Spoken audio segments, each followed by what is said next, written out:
赫利亚，你看这是谁？这是……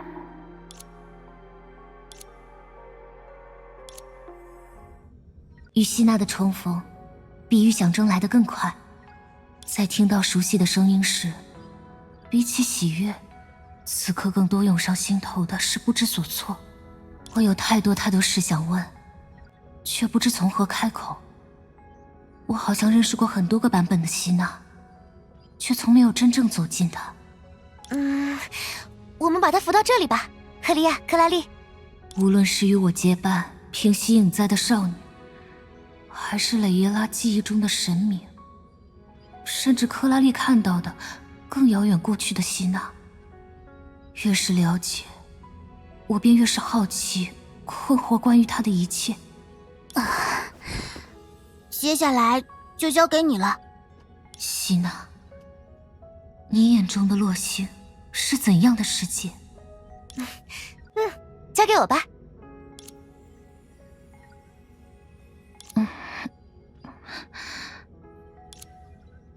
希娜，希娜，哈，你认识我啊？寻梦者？啊，我当然认识。冷静，加油啊！对了，我是在沿着时间逆流向前回溯，来到了洛星最初的历史，神明希纳迪亚还活着的时代。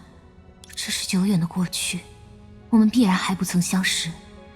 但我第一次在梦中见到希娜时，她也是这样的姿态。我想要知道那次相遇意味着什么。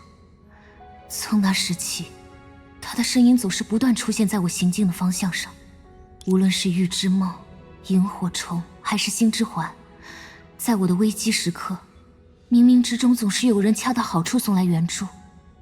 那会是你吗，希娜？我想要知道那个答案。无论如何，我都想要更了解你一点。这个问题让你很为难吗？我……冷静冷静，我可不想给初次见面的希娜留下坏印象。抱歉，情况有些复杂，我不知道该怎么解释，而且可能会因为过于离奇而显得我们很可疑。糟糕，这样是不是更可疑了？确实啊，很可疑呢。怎么办？作为神明可不能放着不管呀。这下只能把你关进小黑屋，逼着你替我做我最不擅长的文书工作。不是这样的，虽然听起来可能难以置信，但我们其实来自1000年以后的未来。哇，那还真是一段很长的旅途呢。哎，你不惊讶吗？等等，我刚刚失去意识的时候，似乎听到你说……你醒啦，来自未来的小瞌睡虫。哎呀，被发现了。好啦好啦，不逗你啦。你看，这里的男女老少，连龙带狗，我可都叫得上来名字，唯独你们几个看着面生，那结论就显而易见啦。要么是来自我尚未知晓的世界，要么是来自外太空了。他还真没说错，两个都没错。难道这就是神明的超能力？既然是来自未来，我就不好过问具体情况了呢，毕竟不能影响时间的稳定性嘛。不过看你这么有活力的样子，1000年后的洛星一定也是个很美的地方吧？我喜欢我所在的城市，喜欢我身边性格各异的亲友，喜欢我平淡又充实的每一天。但我的日常在某一天崩塌了，我被卷入奇特的灾难，跳跃到100年之前，甚至还发现了自己的存在并非如我想象。而我所掌握的最可能与之相关的线索，就是在这一切变故发生之前，与梦中遇到过的神秘少女希娜迪亚，你。哇，还真是大胆的搭讪神明方式啊！抱歉，我不是在笑话你，只是真的很有趣。说起来，我也做过不少奇怪的梦呢。既然曾经在梦里和你相遇，那我们或许真的有什么缘分。重新自我介绍一下，询问者我叫希娜迪亚，年龄保密，职业是庇佑洛星的神明，很高兴认识你。虽然很想这么说，但洛星现在只有地锋一座城市了。不过虽是第一座，但建成时大家都打起了12分的干劲哦。当然，也可能是因为我太有干劲，稍微用力过度了一点。我有在反省了，之后我会尽量放手，尤其是地锋之外的区域，要交给大家自己去努力发展。啊，不好意思，我每次讲到自家的城市都会刹不住车。嘿嘿，没关系，你完美解答了我的疑惑。难怪刚刚看到很多不是未来文明水平的科技，甚至还有一点像欧夏，真不可思议。既然感兴趣，不妨亲自看看。这附近的纪念馆刚好在举办纪念品展览会，所有你想得到、想不到的东西都可以在展览会上一睹为快。果然，她还是那个热情又活泼的希娜，感觉就像回到了过去，我们同游欧夏廊丘的日子一样。希娜迪亚，你愿意当我们的导游吗？不用改口啦，我喜欢你叫我希娜。不过我们的旅游团现在还差一位成员，你们得稍等一下，我这就把他带过来。啊，放心，我很快的，等我啊。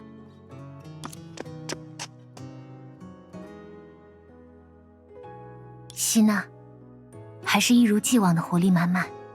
啊，就是太有活力，才难蒙混过关啊！趁现在，赶紧统一一下口径吧。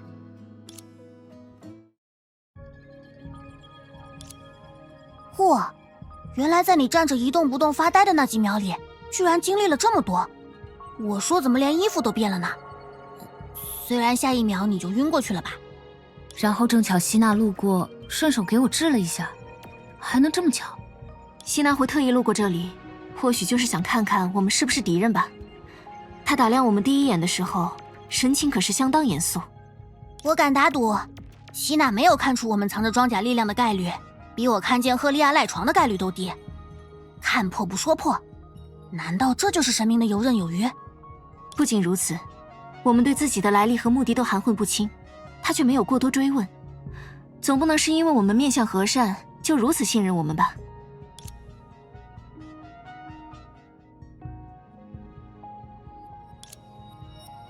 在我的记忆里，希娜总是这样，无论对谁都报以120分的热情。初见时，甚至在10句话内撮合互不相识的大家成为了伙伴。或许他本质上就是这样的人，只要对方没有主动展露敌意，他就愿意抓住一切可能与对方成为朋友。信任和善意都是他释放的友好信号，与我记忆中的他分毫不差。如果地锋的神明正是位于洛星时间起点的希娜，虽然只是我的主观感受，但我依然认为我们可以回报他同等程度的信任。说得太严肃了，徐梦哲。我们当然相信你，也相信你的讲述里那个曾经和我们并肩作战、共度生死的希娜迪亚。我们都看出来你想要替他辩护的迫切心情啦。幸好在我们的助攻下，他对你的第一印象很不错，恭喜你。谢谢。机会难得，你就多和他聊聊，熟悉一下这里吧。等会儿我会和克拉里借机离开，找个安静的地方向德丽莎主教汇报现况，再到地方各处转转。视角不同，看到的事物亦有不同。哇，难得见你这么兜圈子。哼，要珍惜赫利亚处心积虑为你们制造独处时间的努力啊！对你而言，这可是很难得的时光。说出来不就白费了吗？好，不过你们要小心，我能感觉到这个山区也有蕾伊拉的存在。了不起，这次这么快就追过来了？不，应该只是这个时间点的他。至于真正的蕾伊拉，虽然只是我的直觉，但他暂时应该不会来妨碍我们了。我能用这个词吗？电子生命有直觉吗？虽然这话由我来说可能更显好笑，但还是请你不要再跟着普罗米修斯学习自己的地狱笑话啦。蕾耶拉没有追到这里，或许是因为你做出了超出他想象的选择。他默许了你的反抗，可能也是想看看你能成长到什么程度。不知道这个时间点的蕾耶拉又能捅出什么惊天动地的篓子。还好这次我们准备充分，要是打不过，就摇人。还是不要每次都打起来比较好吧。无论如何，多加小心。我这就邀请希娜加入我们远征队，一起讨伐蕾耶拉。真希望她不会当场哭出来。做个人吧。我可以当龙。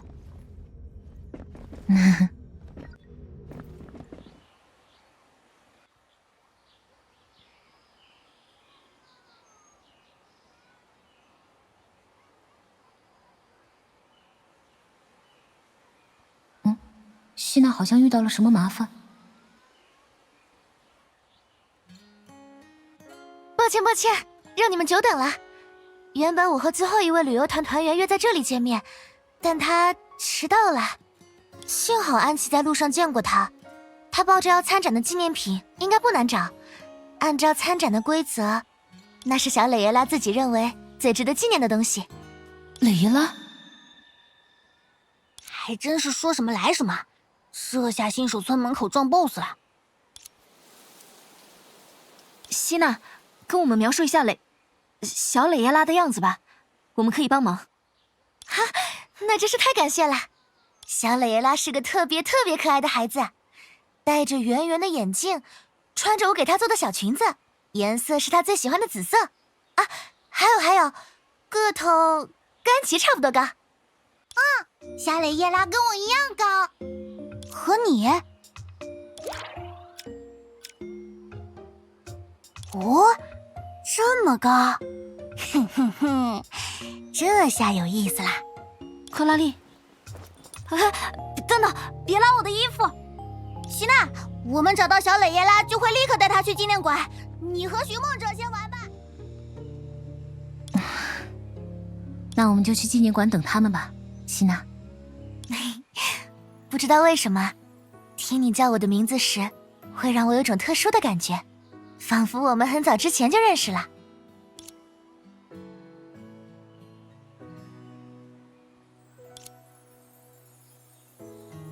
哦，这次是换神明大人向我搭讪了吗？不许用我的魔法对付我。就当做是吧，毕竟你可是这座城市的第一位游客嘛，来自遥远未来的客人。作为庇佑洛星的神明，我现在正式向你发出邀请。如果说一个人的人格是由记忆和感受所塑造，那么你愿意让洛星最初的风景成为你的一部分吗？跟我来吧。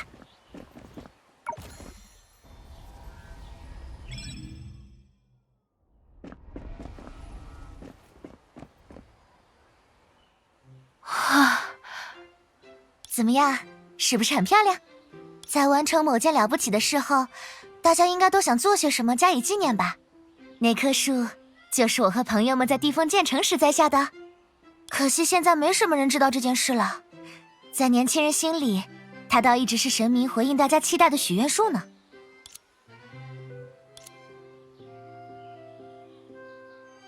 神明也不是无所不能啦。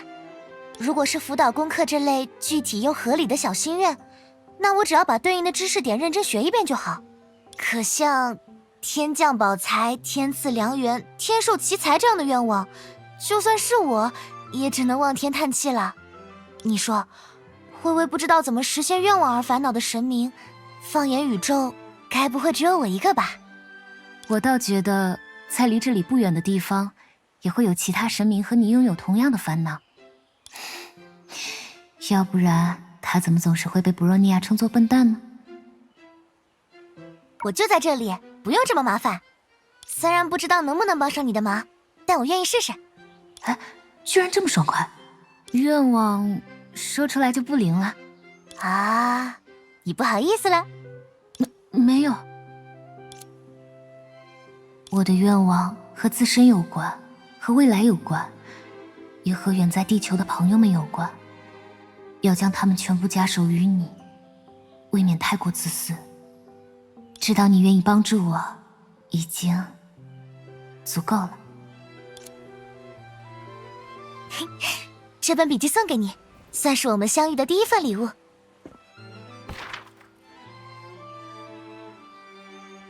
嘴上说是客人，但希娜的态度格外亲切，完全把我当成朋友对待了。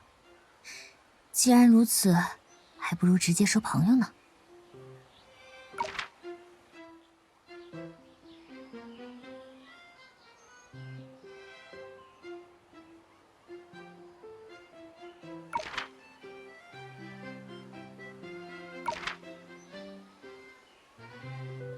仿佛我们很早之前就认识了。我原以为这种话只会出现在感人至深的场合，谁知道你才刚见面就说出了口。不愧是你啊。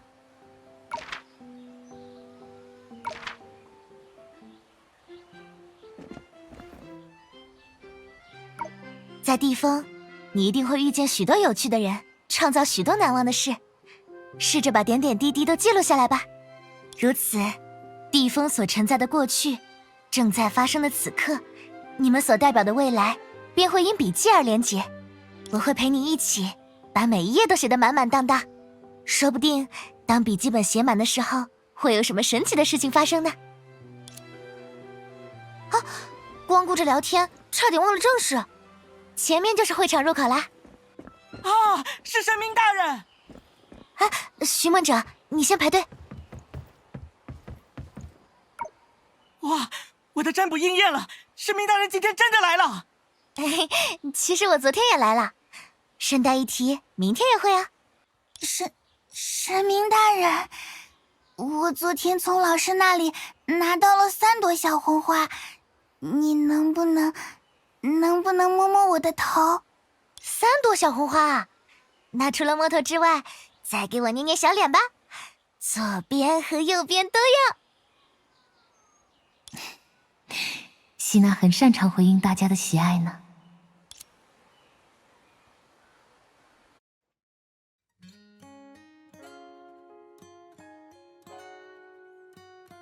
我没证没票，到底要拿什么入场啊？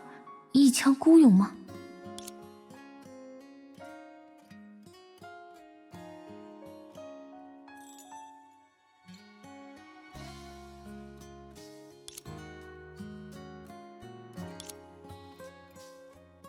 想法很好，可我们的神明大人暂时脱不开身。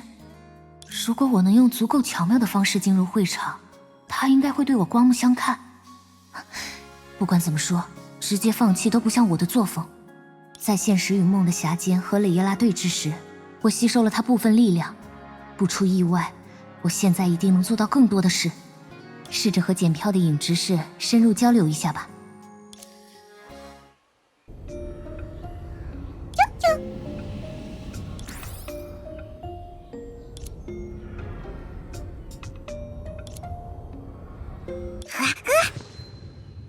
失败了啊，不好意思啊，他是外地人，只是想跟你打个招呼，所以才用了不太地风的方式，对吧？我的力量没办法完全施展，就像某种巨大的无形之物骤然截断流水，并使其分流一样。难道是因为洛星的神明就在我身边吗？可是克拉丽看到的希娜还没有这种程度的力量。他们离开母星之后究竟发生了什么？说到底，希娜是怎么成为异星的神明的？必须出示证件和门票才能入场。啊，我差点忘了。他不需要啊。我想纪念一段奇妙的友谊，可友谊是十分抽象的概念，如果要纪念，也只能把与我结交了这段友谊的他带到展会上展览啦。所以，能麻烦你给我们一张展品登记表，让我登记他的基本信息吗？哦，对了，这是我的证件和门票。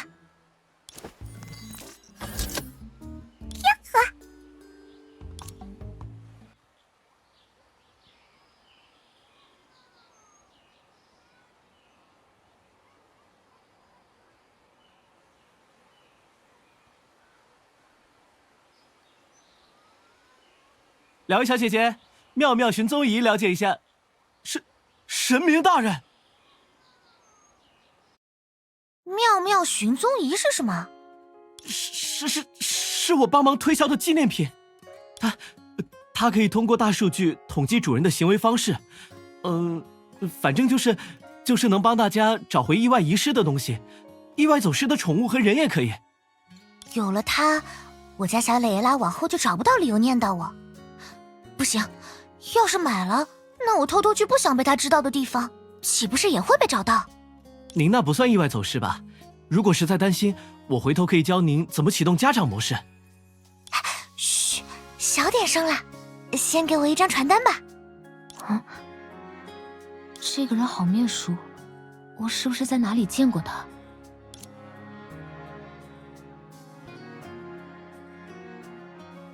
他从展会开始的第一天就在了，基本上是从早忙到晚，也不知道到底推销出去了多少。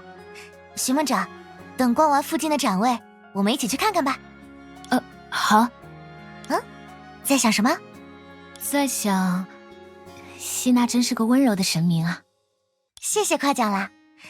那神明现在决定带你去见识一件经过他审慎的评估，最终判定为超有趣的纪念品，你愿意吗？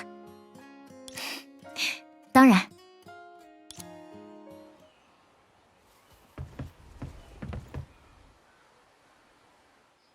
锵锵，就是神油香啦。它很像大变活人之类的魔术会用到的道具呢。并非魔术。赛琳，你还好吗？神明大人，我只是有点睡眠不足。来吧，直接走进神油箱，出来的时候，游戏就开始了。我想问一下，进入神油箱之后会发生什么？你不进去怎么知道？可我就是不知道会发生什么才……想知道，就要先进去。好吧。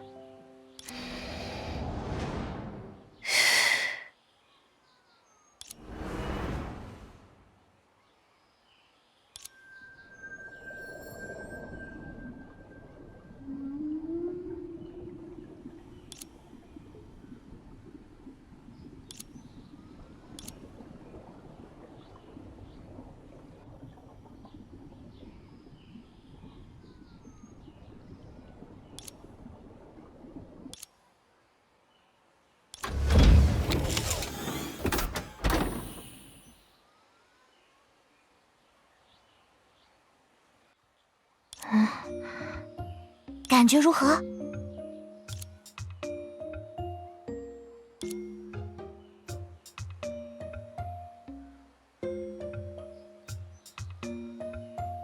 这种时候，当然要说一句话来倾注我的心声。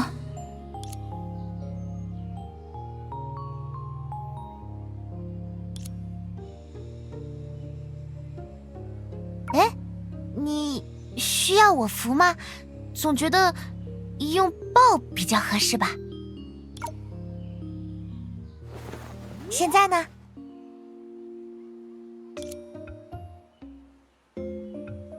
我现在好的不能更好。真的不是逞强吗？你可是第一个才进入神油箱5秒就完成意识转移的人呢。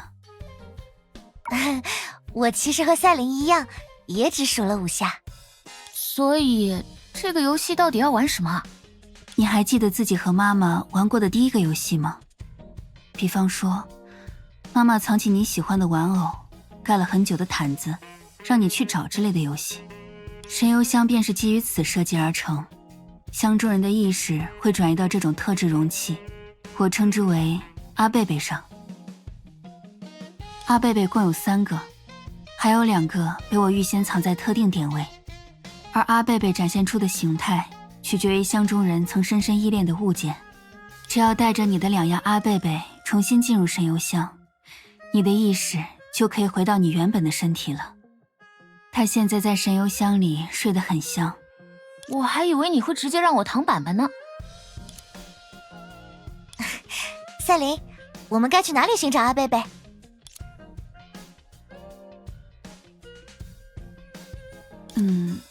他们当前的位置和我最初安放他们的位置完全不同。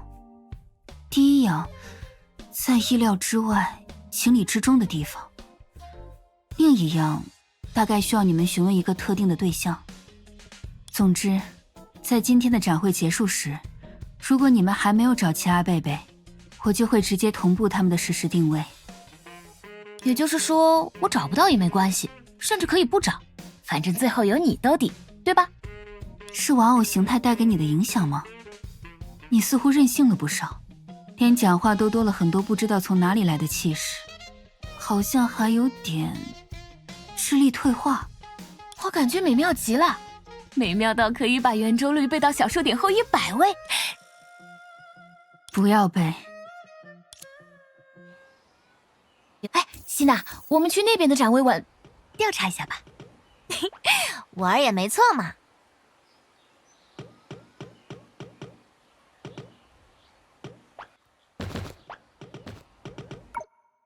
哎呀，是神明大人，您来的真巧，上一位体验者刚走。泽罗，能不能麻烦你介绍一下你的展位？他是第一次来。玩偶？罢了，只要小家伙能够想象，灵感速成器就可以派上用场。它会根据每位体验者的精神状态，在合适的时候播放能够唤起想象的音乐，而你因此产生的每一份想象，都将成为它的原始素材，供它在转瞬间构筑出无法预测的想象之舞台。什么都能靠我想象出来？是啊，我上次体验的时候就想象了一个很特别的人未来的模样，而最后我想象的那个人，他居然真的以一种不可思议的方式在我面前出现了。那个人是谁啊？开动脑筋，发挥想象力，答案说不定会自己蹦出来哦。既然希娜这么说，待会儿你要负责教我哦。你不介意我看到你的想象吗？如果是希娜，我觉得没什么不好。啊，可我会不好意思哎。好吧，我自己玩也行。看你跟神明大人关系不错，又是第一次来，全套流程，外加灵感速成器刻录的故事光盘，都给你打99折好了。啊？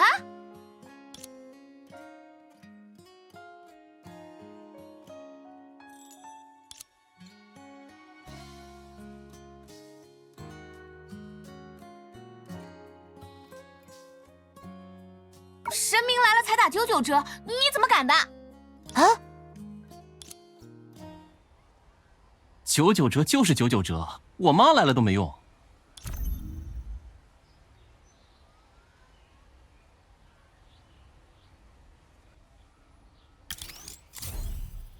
嘴巴挺利索呀。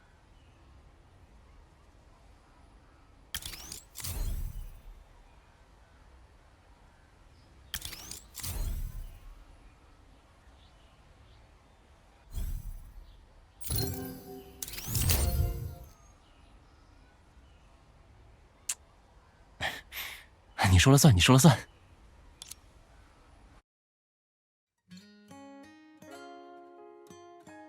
哎，这次先让你体验最受欢迎的3幕剧吧。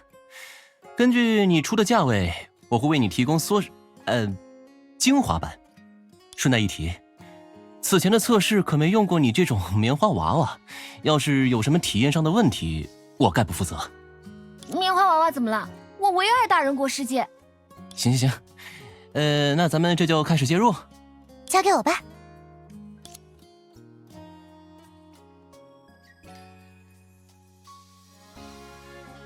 别动，希娜。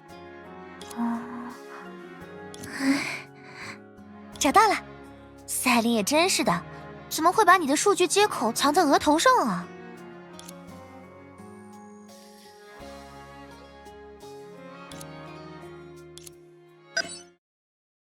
像是青春校园片里常会听到的音乐呢。正在构筑舞台，请稍后。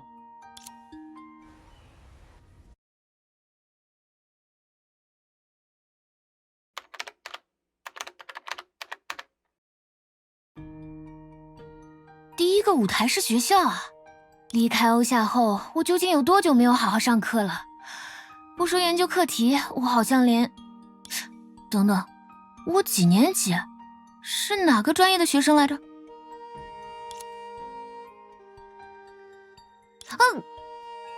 希娜，哼哼，要是你想装失忆，忘记自己正被老师罚加练，然后像个没事人一样，在本纪律委员面前溜走，很遗憾，不可能。罚练？纪律委员？你在说什么？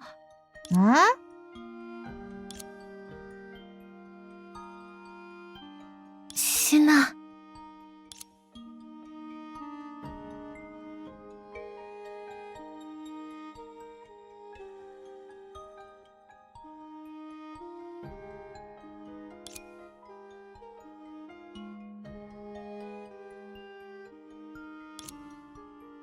和希娜一起上学，我的确想象过这样的光景。你想弹我脑瓜蹦就弹吧，痛死我算了。但我的一生仍有一桩遗憾未了。希娜，你还没教会我玩溜溜球。哎，可是我后来应该跟你说过，为了专心备考，我把溜溜球交给老师保管了。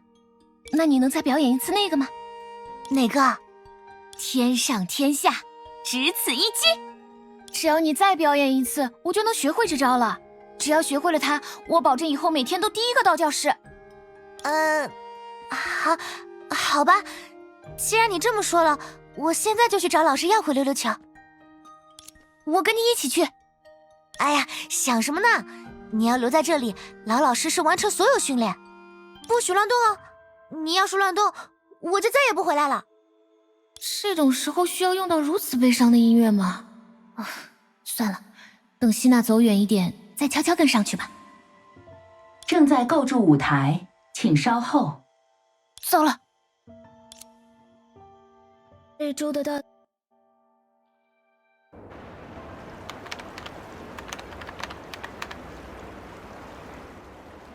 就第二幕了，我怎么就开始独酌了？黑心商家，我要退钱！这封信又是什么？结果，老师没有同意我拿回溜溜球。等我回去的时候，你也已经离开了。都怪我前后耽搁太久，你都加练完了，又怎么会留在那儿傻傻的晒太阳呀？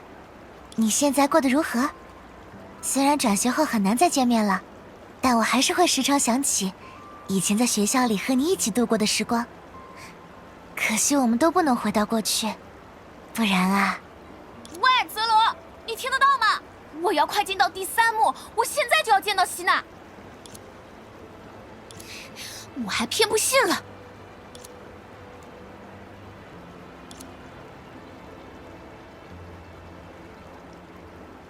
我非要听完这支曲子才行吗？等它播完，绝对会以悲剧收场吧。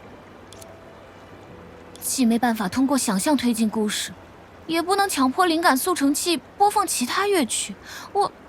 我是不是也可以自己唱？我曾闯荡许多世界，有只土拨鼠陪在身旁。正在构筑舞台，请稍后。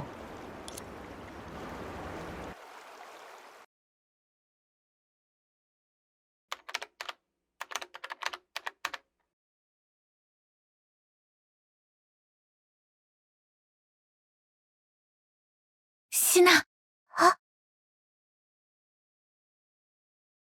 你怎么又出现在这里？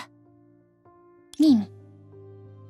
谁叫希娜明明是纪律委员，却连转学前要和同学好好告别这种事都没有做，还把自己的去向藏得严严实实呢？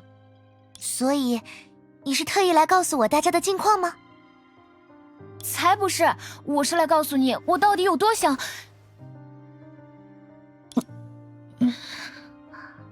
有多想学会那一招。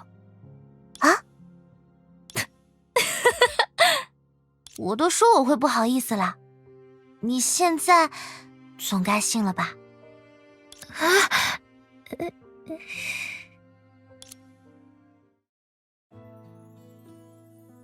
可能是因为数据接入时离我太近，你的感受性又太强，所以才会意外卷入我的想象舞台。我不希望破坏你的游戏体验嘛。主动出击，一边配合情景编故事，一边找机会让自己退场，也是情急之下想出来的办法，谁知道完全起了反效果。哈哈，只是意外吗？还是作为神明的你，主动回应了我想要见到希纳迪亚的潜意识？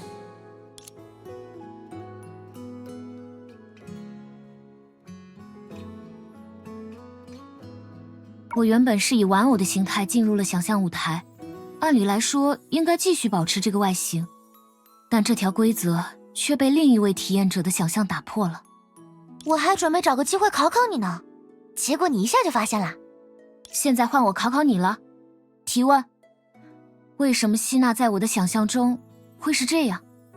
哼哼，你一定有一个和我同名却又因毕业分别的同学，你很想他，而我刚巧在你产生这个念头时意外接入灵感速成器，阴差阳错之下被你当成了他。不只是同名，也不只是同学，你们很像，非常非常像，像的我刚刚以为你就是他。世界上确实有不少这样的事，你之前不是还嘀咕那个发传单的人很面熟，我都听到了。我说的像也包括性格和行事方式。人以类聚嘛，你看你的朋友们哪一个不开朗健谈积极阳光？赫利亚和克拉丽其实刚经历过一段不太阳光的，不对，差点又被希娜绕进去了。是你自己非要往坑里跳吧？不过如果有机会，我倒是想。警告：系统过载，正在强制解除链接。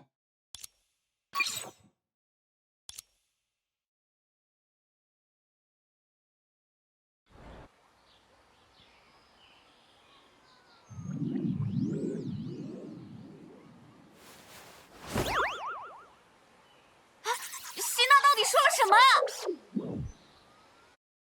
你小小一只声音怎么这么大？冷静点，你只是受灵感速成器过载影响而暂时失去了意识。我已经把你上下检查过了，没什么大碍。哼，那种半吊子发明居然还想着收费，真招笑。可泽罗跟我说，是因为玩偶没有做功能适配才导致了过载。哎，就说你声音大，都把神明大人喊回来了。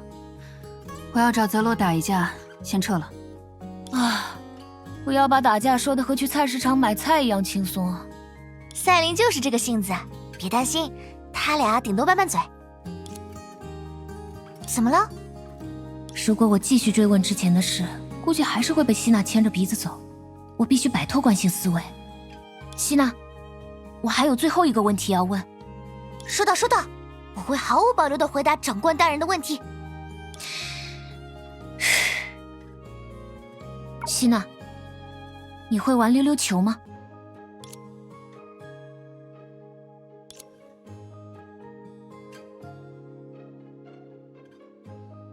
我很感兴趣，但从来都没有玩过。为什么？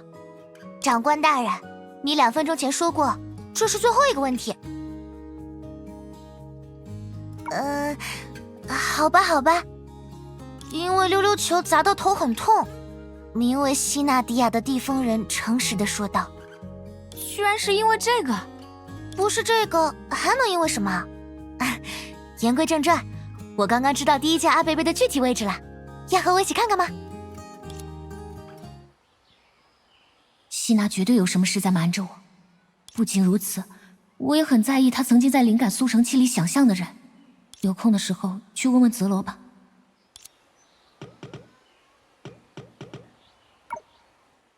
欢迎你，第2位调查员。我是本次古堡探索任务的发布人兼向导，代号林氏。你好，我的代号是寻梦者。代号里有者字是什么潮流吗？最近好多人都叫这个。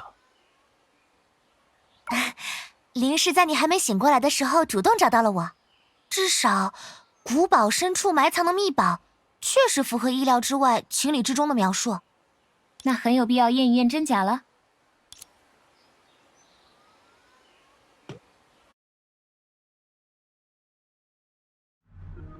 献上2次欢笑，即可得见秘宝。心怀无限的期待，调查员们结伴同行，踏上了前往古堡的旅途。推开沉重的门扉， 2段通向未知之处的玄梯就这么出现在2人面前，他们必须择其一而行之。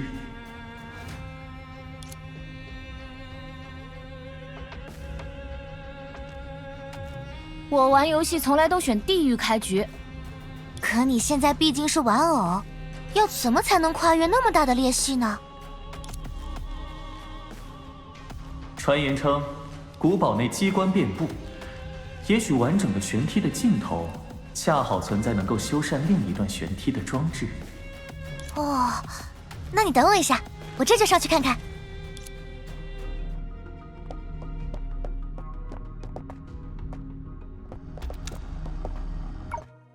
过往的书页因命运的访客簌簌作响，跋涉至此的人呐，你可愿聆听？来都来了，当然要听听。书页写道，在一个晴朗的上午，哥哥兴冲冲地拿着他刚从市场淘来的旧书，敲响了妹妹的房门。卖书人告诉他，这书需有2人方可启封，而一旦开启，他们便会受到召唤，踏上一段冒险之旅。妹妹对哥哥的邀请有些顾虑，又不忍服了哥哥的兴致，于是出了个主意，旧书值3枚铜板，可以以6枚铜板的价格转售给隔壁爱书的夫妻。哥哥摇了摇头，他坚定地认为，这本书一定会彻底改变2人多舛的命运。这是让我做出选择？看来，希娜调查员已下定决心，他要用自己的智慧指引过往所述人物的命运。然而，过去与现在相距甚远，选择亦有发生偏移的可能。无论如何，愿好运常伴您的左右。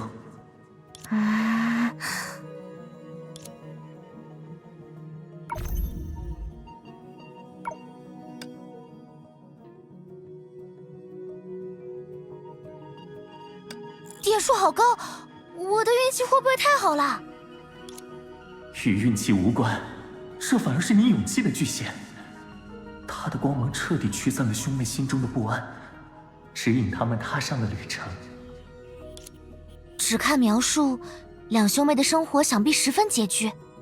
就像哥哥说的那样，踏上冒险之旅，说不定会给他们如今的生活带来些许转机呢。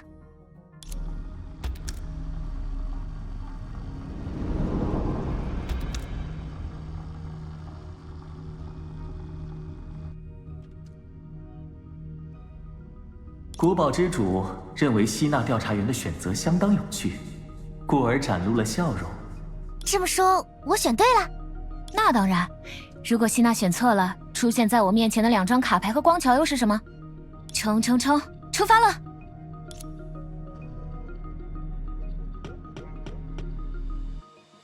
我刚刚突然发现，他其实跟我走一条玄梯就好了吧？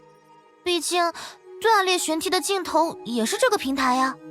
希娜调查员，古堡之法不可变啊！而现在，塑像正等待您聆听第2段过往。应该要接着上一段故事继续说了吧？书页写道，行至岔路口前，女人和男人停了下来。根据路牌的描述，左边的道路平整宽阔，能容纳车马行驶；右边的道路未经修整，只能依靠双足前行。对此，2人产生了意见分歧。女人希望朝左走，这样省时省力；男人希望朝右走，因为右边的道路满是野花，徒步行走别有一番意趣。啊，这是另一个独立的故事吗？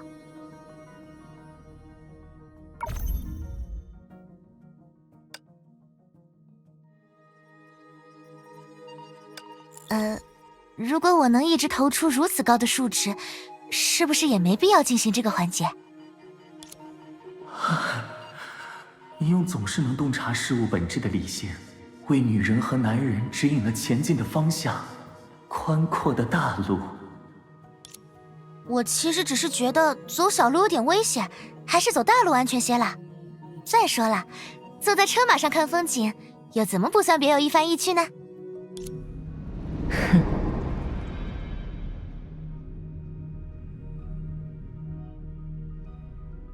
希娜，光条和卡牌又出现了。只看距离，希娜最多再听一个故事，就能帮助我登上平台了。哈，那就好。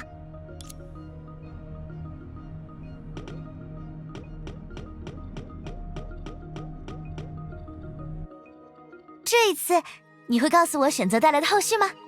书页写道：临行前，老太太决定向老爷爷打一声招呼。她住得有些倦了，想在人生最后的时光里，开启一场真正的冒险。老爷爷看向她拿在手中的唯一一件行李，眼中流露担忧的神色。他在恳求对方留下来。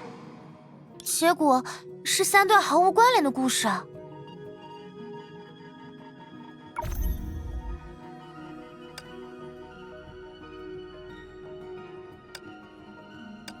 又是这样。区区运气，又怎能摇撼决定命运的选择？您的坚定跨越了时光，鼓励老太太带上行李，开启只属于她的真正的冒险。长存不灭的事物固然美丽，但我同样希望人们可以去爱昙花一现的事物，毕竟人也在其中呀。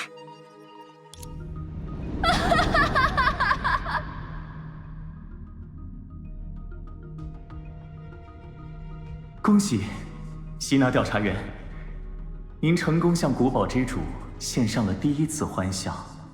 怪不得天上又飘来2张卡牌，这下一共有6张了。不过灵氏，我必须纠正你一点，希娜是经过认真思考才做出了她的选择，可不是为了让谁发现而选。另外，在选择之后，我得到的反馈全都来自故事之外，也就是你的口述。素香讲述的故事本身，却始终没有呈现选择带来的结果。灵氏摇了摇头，他只是向导，不清楚古堡内更深的秘密。我的疑虑是游戏的隐藏设定。总之，希娜调查员敏锐地指出了一件不合理的事，这也恰是古堡之主留下的最后一重谜题：塑像何故发笑？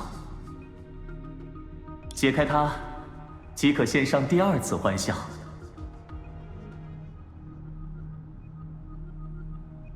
不是，看来解答一事不可心急。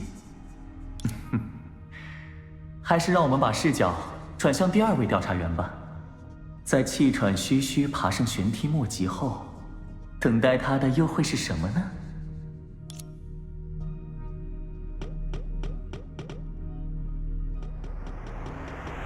希娜，我来了！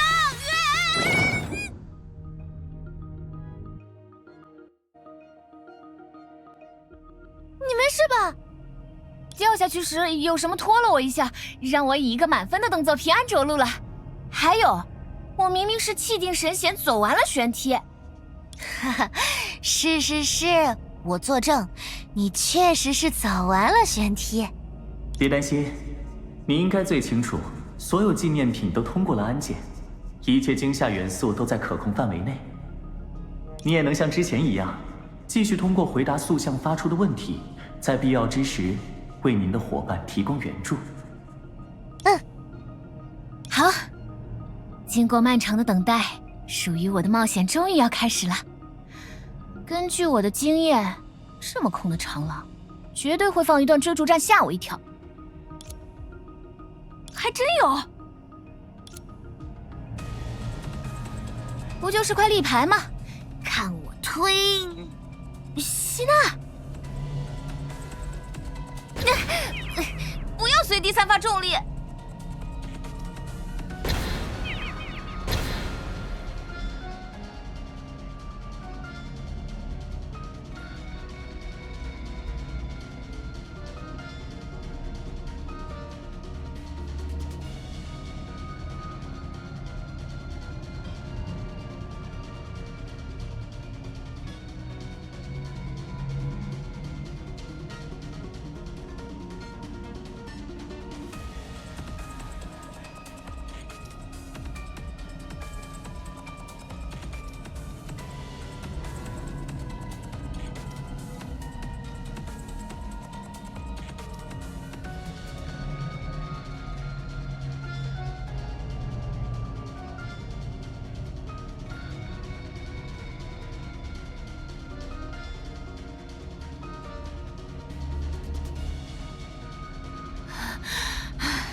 今天的运动步数绝对达标了。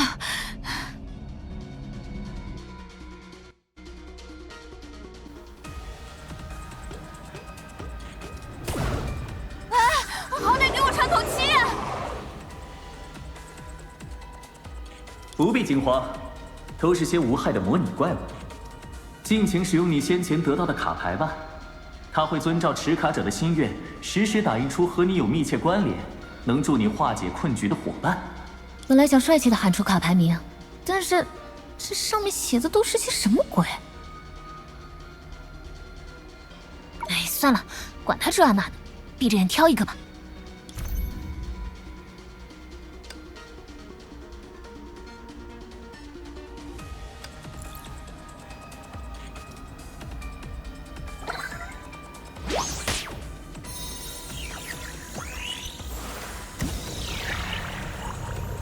不是，谁给狗报的名啊？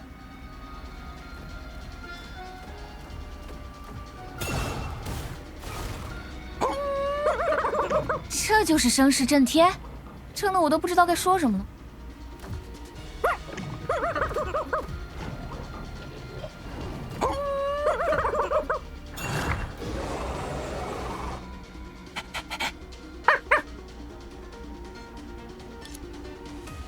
我全身上下每一团棉花都在说：“别追。”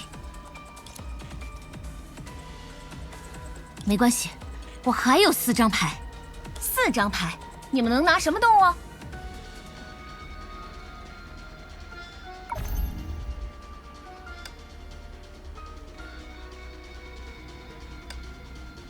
你要是觉得想要什么就能有什么，那真是太天真了。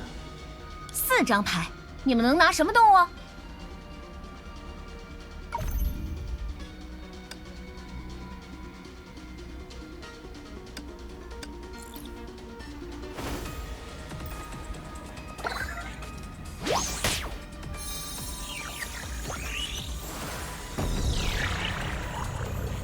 太好了，是金光闪闪的神仙，我有救了！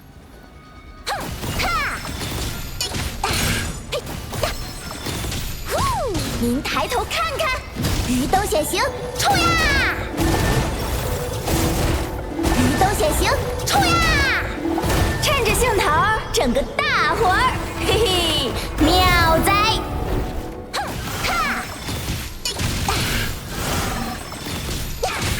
会有点痛哦。逆影凤照，走你！逆影凤照，走你！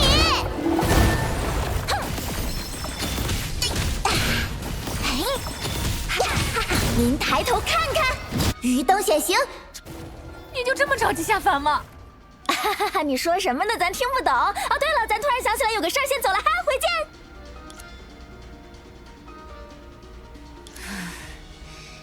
只剩2张牌了，就用它们一决胜负吧。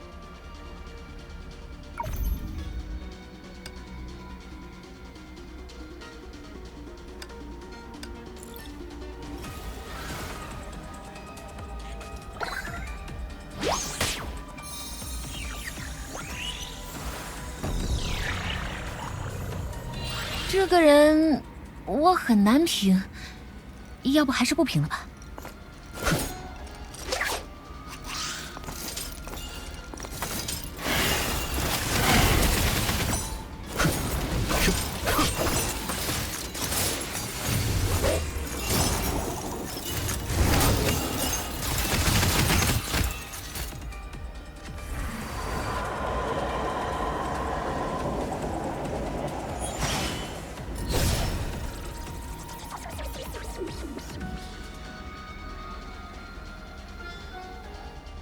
天理归世，长夜有终，我真的该走了。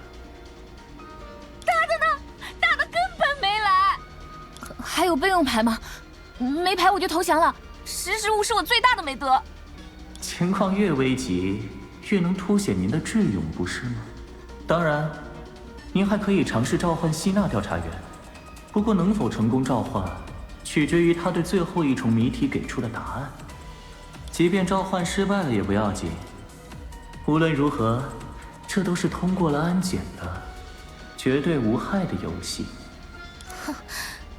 游戏？糟了！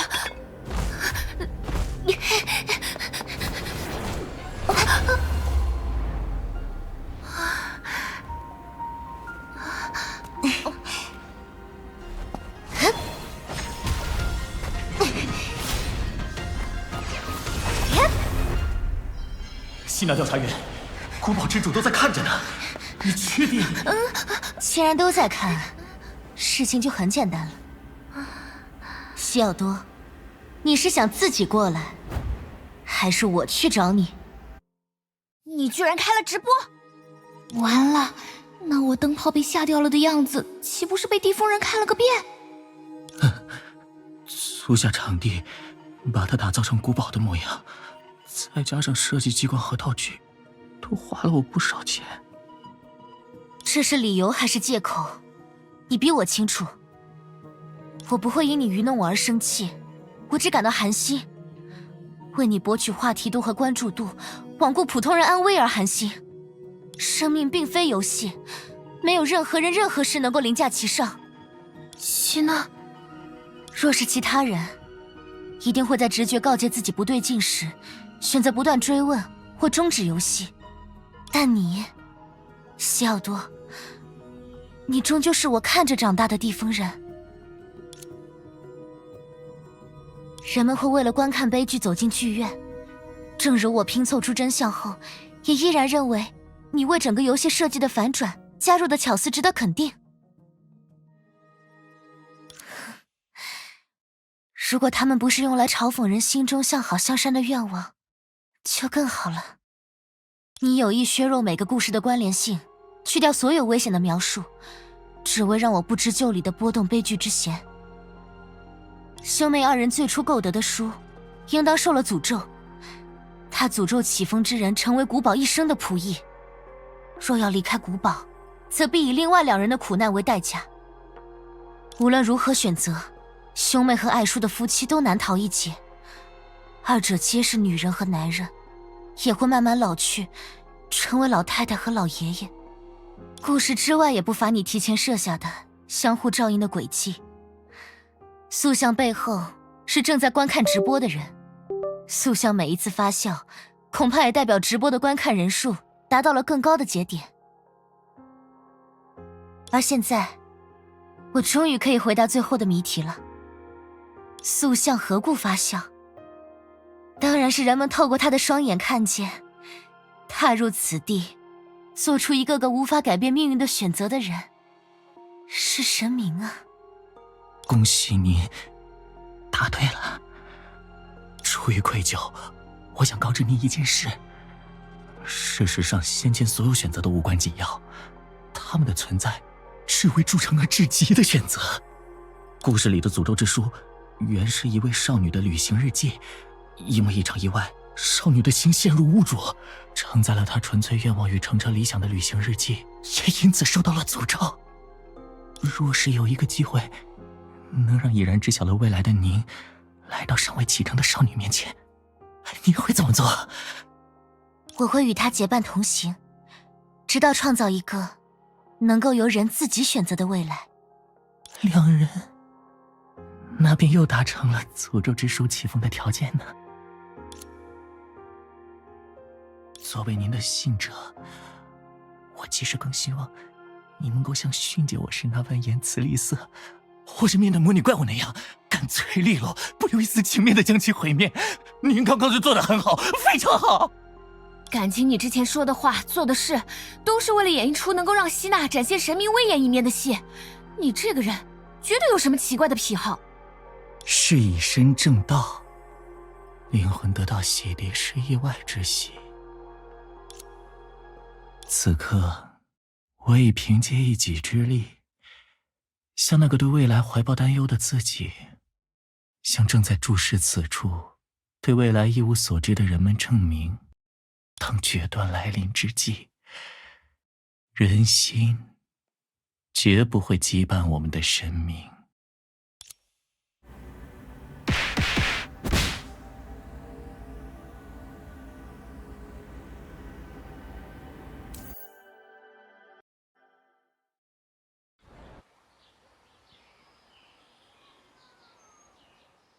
人类的多样性还真是不得了。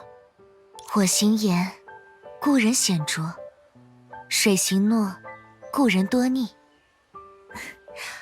我的一位朋友常和我说起这句话，而西奥多渴望神明能够以雷霆雨露俱在其手的形象现于人前，我也不是不能理解。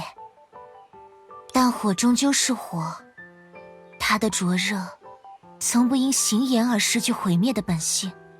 正因如此，我才更希望让海用火的声音歌唱啊！取消展位，封禁直播间，退回人气值带来的收益，外加送进思过所狠狠反省，全套体验下来，西奥多的灵魂想必会得到更为彻底的洗涤。这就是神明并非无所不能的理由了。毕竟，人心难察。谁想吸纳太子？是我们心有灵犀。你是从哪里来的冒牌货？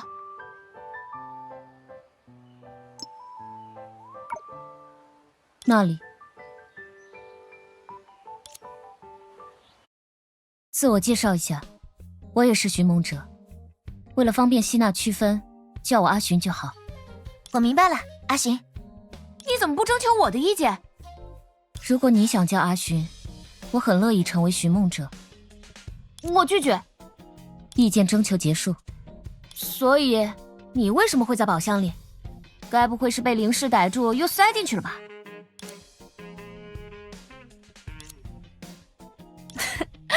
我总算明白，赛琳为什么在提到阿贝贝们的位置时如此困惑了。进入神幽乡前，我的记忆与你完全一致。在苏醒后，便因为和你分处两地而有了完全不同的展开。我一睁眼就坐在鸟窝上，摔下书又找不到希娜，只好到处询问。在此期间，我遇见了灵氏，然后如你所见，刚刚才逃离魔窟。真是苦了你了，我的阿寻。为了让希娜骂他，他还真是无所不用其极。不要擅自把我当成你的一部分，你和我一样，只是比我出场早一点。先跟我讲讲你们这边的情况吧，我想用最快的速度找到第三只我。赛琳提示过你们，要找到第三只阿贝贝，需要询问一个特定的对象，见人便问效率太低，排除。拷问赛琳会被拒绝，排除。广播找人太丢脸，排除。直接问希娜，让她施展神明的能力帮忙，多半会被糊弄过去，排除。阿寻还没问呢，怎么知道我会糊弄你？希娜和寻梦者都是体验派，不然你们就不会在灵感速成器上浪费那么多时间了。你这嫉妒我的长音是怎么回事？我只想借此强调，在展会结束前找齐阿贝贝，根本不是你们追求的主要目标，和对方一起玩才是。阿寻，我们之所以没有特别着急，主要是因为时间充足，也不知道这一次的阿贝贝都是有意识的个体。可悠哉悠哉不适合我们，更没有意义。为什么？我们还是立刻统合意识比较好，而且希望你的浓度占比最好奇迹般的大幅降低。我其实赞成阿寻想要快点找到第三只阿贝贝的想法，可那孩子也一个人待了好久，不由分说的带他回神幽乡统合意识，他一定很不好受。好吧，先把人找到再说。所以希娜会直接告诉我他的位置吗？我要是真能随心所欲定位什么东西的位置，又怎么会丢三落四呢？这种时候，还是问问神奇的妙妙寻踪仪吧。为什么你们找我的时候没想到求助他？游戏刚开始时用算作弊，游戏过半时用算合理运用道具。真狡猾。这是传单，麻烦你带路啦。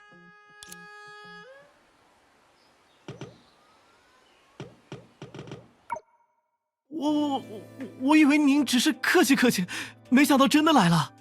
才不是客气，我是真的有需要啊。鞠姐，现在方便我们试用一下妙妙寻踪仪，看看效果吗？您居然还记得我的名字？我还记得你正准备买房呢，准备的怎么样了？还差一点，不过您来了之后，应该很快就会补上了。哦，在试用之前，请务必让我为您拍一张照片，我准备用它更新一版传单，同时分享在社交媒体上。好呀。我是不是在哪里见过菊姐？你也觉得她很面熟？不仅是面熟，连名字都很耳熟。但我想不起自己之前到底在哪里见过她。巧了，我也是。你们说我大众脸我认，我这名字可一点都不大众吧？抱歉，我们不是那个意思。难道是意识转移分散后带来的负面影响？果然，不能再继续保持这个形态了。啊？对了，为防止寻踪仪被不义之人滥用，它的制作者在启动界面上添加了审核功能，以考察使用者是否有资格取得想要的信息。虽然我是完全信任神明大人了，但该走的流程还是不能省。来，站在妙妙寻踪仪前，接受他的审核吧。请确认您是真人，是不是没人啊？在耍我？我就在这儿啊。这样就没问题了。请使用者陈述你的使用理由。你应该认识神命大人吧？我和他结交了一段奇妙的友谊，也是他带来的纪念这段友谊的特殊展品。看在他的面子上，能不能麻烦你帮帮我？搬出我只会起到反效果吧。小东西，你有看那边的使用须知吗？我第一讨厌和神明大人套近乎的人。小不点，要是这一次你还没有给出能让我满意的理由，就等着和黑名单做一辈子的朋友吧。我就是不想说才会那样啊。我其实是背负了重怨的勇者，如果不快点找到第三只阿贝贝，我就没办法发挥出最强的实力，保护我所爱的世界了。那就加油了，小勇者，请输入你要寻找的对象的具体信息吧。哼，谢谢。不是，这种理由都能过？是我设置错了，还是寻踪仪哪里碰坏了？你质疑我？啊，也许寻踪仪就喜欢这样无厘头的理由。又是一个不看使用须知的小笨蛋。我第二讨厌没幽默感还硬要搞笑的人。又或者，阿寻只是说出了实话呢？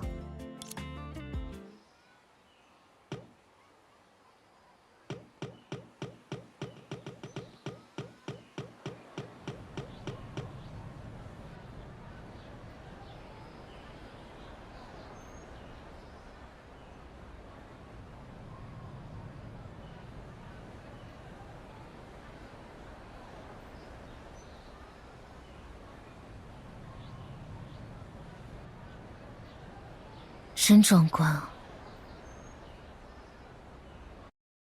那是纳赫拉的雕塑。你认识纳赫拉？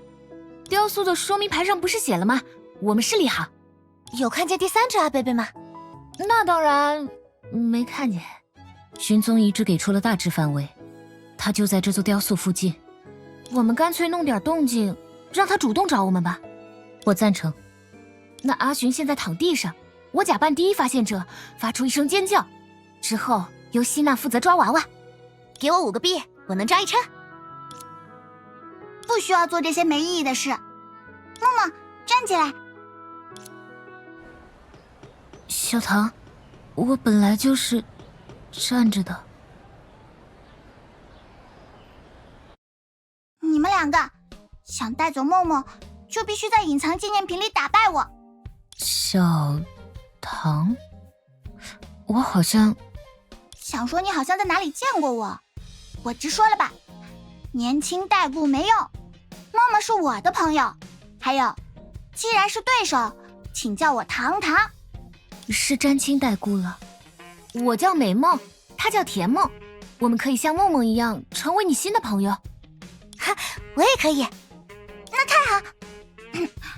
神明大人可以，你们不行。梦梦，你别不出声啊！我知道你和我们新联系，抱歉。没关系。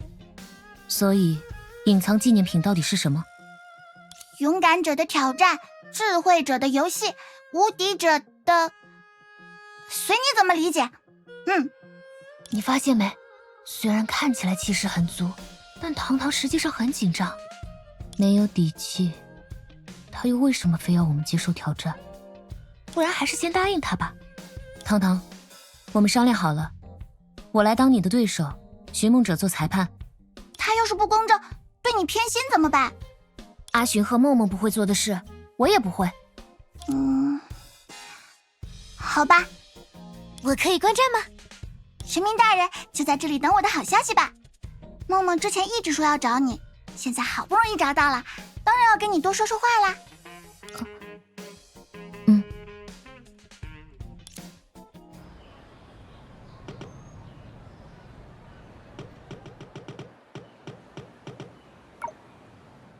梦梦，你是不是有什么心事？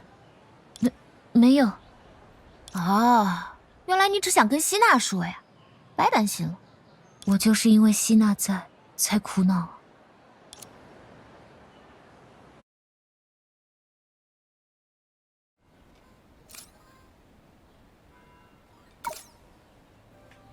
总之，就是要在前往终点的过程中，尽可能多的收集散落在地图各处的东西吧。这算是我在地风赚来的第一桶金。堂堂是个聪明的孩子，不要掉以轻心。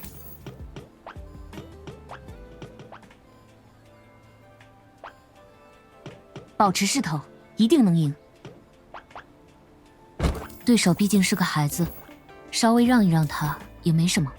不过，要是因为礼让对手而输了比赛，那就很尴尬了。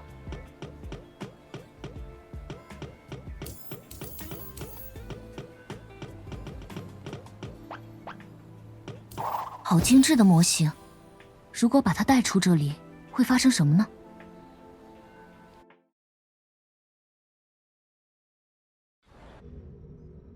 好耶！我是说，胜负已分，夜就夜嘛，有什么不好意思？是你赢了，梦梦，你跟他们走吧。小唐，第2名也有特殊的奖品，你回头看看。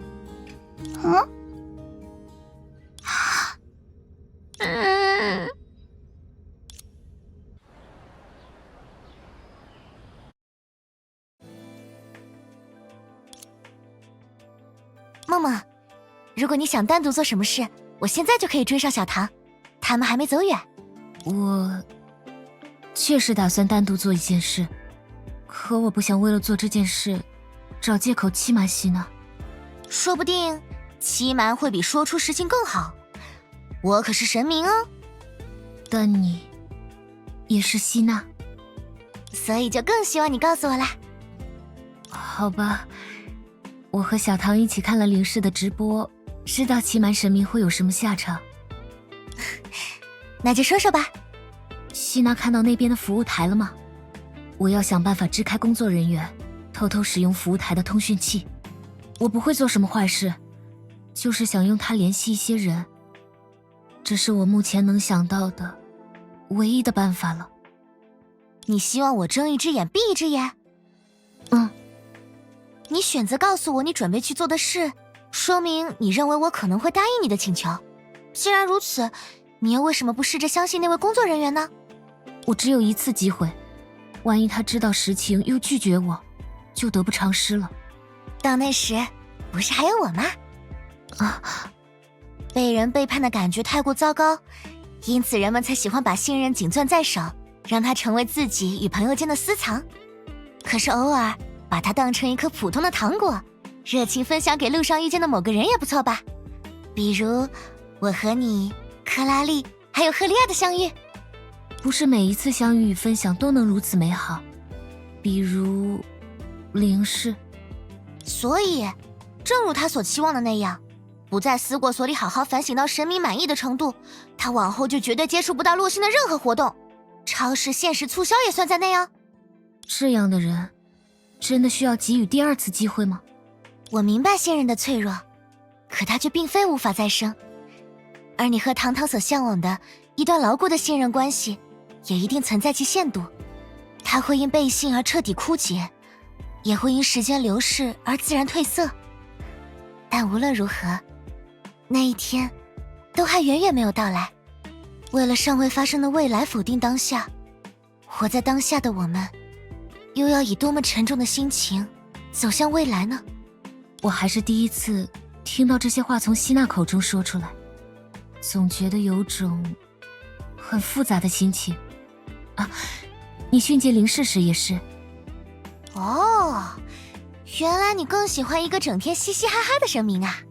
不是，我是觉得希娜无论怎样都很好，让我意外的那部分就更好了。啊？那个我先走了，如果情况不对，我会跟希娜招手。我都在说什么呀？冷静一点，还有正事要干。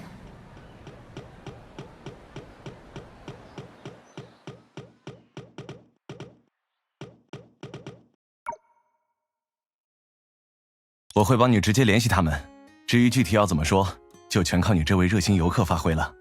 那真是太感谢了。客气什么？让游客展露欢笑，本来就是我们的工作。而且，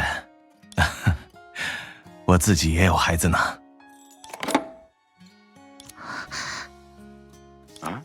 诈骗电话？您误会了，我是今天在展览会对讲处偶遇堂堂的热心游客。我看他一直都留在会场2号入口附近，只有中午吃饭时才去了稍远一点，但仍能看见入口的露天餐厅，就猜到他是在等人。之后，他又去逛了2号入口附近的展位，那边展位很少，要么是需要家长陪同，要么是不凑够多少人就无法体验。然而，他还是一蹦一跳地逛着，直到对讲即将结束的广播响起，才返回了对讲处。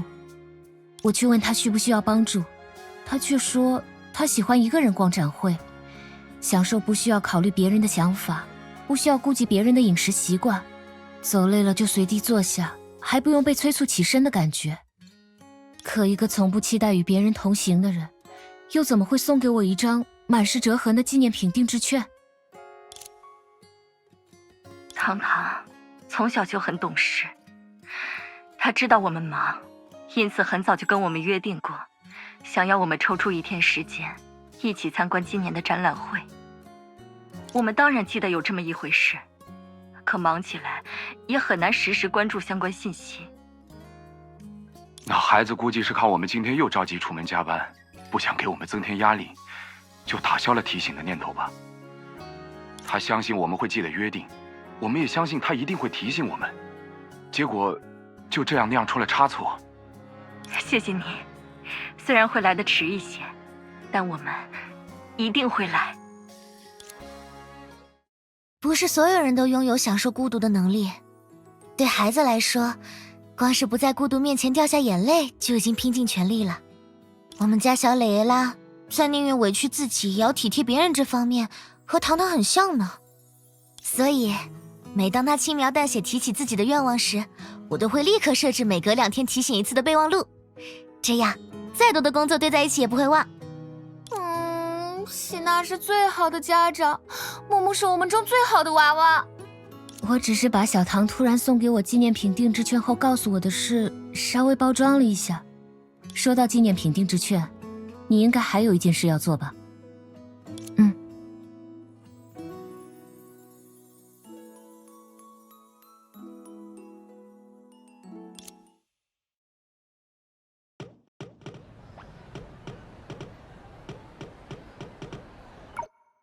热心游客来啦！还是瞒不住你啊，小唐。我想把你送我的纪念品定制券还给你，别在意上面的时间。服务台的工作人员说，唯独这一张，今天什么时候都可以去兑换。那个时候，我其实是在跟爸爸妈妈赌气，反正他们不会来，随便找个人送掉也无所谓。之后不肯主动联系他们也是。我想证明一个人同样可以玩得很开心，但我现在想通了，总是犹犹豫豫，不敢大胆表达期待，绝对没办法让想见的人如愿出现在自己身边。我是小孩，跟爸爸妈妈撒娇怎么了嘛？所以，我希望梦梦可以重新收下它，收下这份礼物。还有，请帮我向寻梦者和阿寻说一声抱歉。我非要叫他们和我比赛，不过是想创造一个能够让自己坦然接受朋友离去的理由，对吗？不愧是阿寻，少谦虚了，能拿到这个定制纪念品挂件，可都是你的功劳。我没这么厉害，还是要感谢希娜。你做得很好，别否定自己呀。否定自己？不是的，我其实在为自己只是答对却没有答好这道题而遗憾。你们看，哪怕小唐等来了父母，今天的展览会也已经进入尾声，我就应该在刚听完小唐的经历时立刻联系他的父母，默默陪在他身边，纠结到底怎么才能在尊重小唐意愿的同时让他获得快乐，根本就是在浪费时间。不计后果也需要勇气嘛，我没你想的多。一家人有一家人的快乐，两个人也有两个人的快乐，先带他玩尽兴再说。如果是我，如果是阿寻，或许真的会像梦梦说的那样，不寻找任何中间人，立刻联系他的父母，并且用上更加认真的语气吧。希娜真敏锐啊。谁叫我已经知道你们代表什么啦？选择分岔口中的一条路，便只能看见一条路的风景。因为与你们同行，我才能在一条路上同时看见寻梦者如此多的可能。他可以率性而大胆，可以谨慎而稳重，可以细心而体贴，当然也可以很害羞。众多可能共存的结果，说不定和游云帮赛琳改进了神游香有关。至此还真成艺术啦。游云，你们三个怎么突然立正了？就是突然觉得自己应该立正。我是有点唏嘘，就像作业没写完还在外面晃悠一样。他自己都在为作业头疼，怎么还有闲心给别人布置作业啦？假如你们真有什么作业没写完，我回头帮忙看看也来得及。为这种小事麻烦神明，怪难为情的。嘿，我突然发现阿寻没我刚见到你的时候那么严肃啦。你现在还觉得意识分离的这段时间没有意义吗？我不这么认为了，可每当我试图说服内心的紧迫感，让他暂缓脚步时，一股形似突然意识到生命会走向终点的惊颤就会攫住我的身体，并对我耳语：你还没有交出答案。先不说什么答案，阿寻知不知道现在几点了？不清楚。从我们相遇到现在，其实才过了3个小时啊。此刻阳光仍有暖意，风儿依旧温柔，世界并没有因为你坐在树下和我们聊天而毁灭。阿寻，3个小时什么也决定不了，它只会决定你认为会被决定的事物。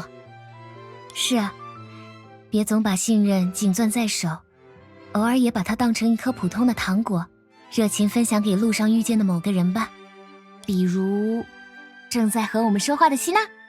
就是，我是地风的神明，你是地风的客人，在神明的地盘上，谁敢造次啊？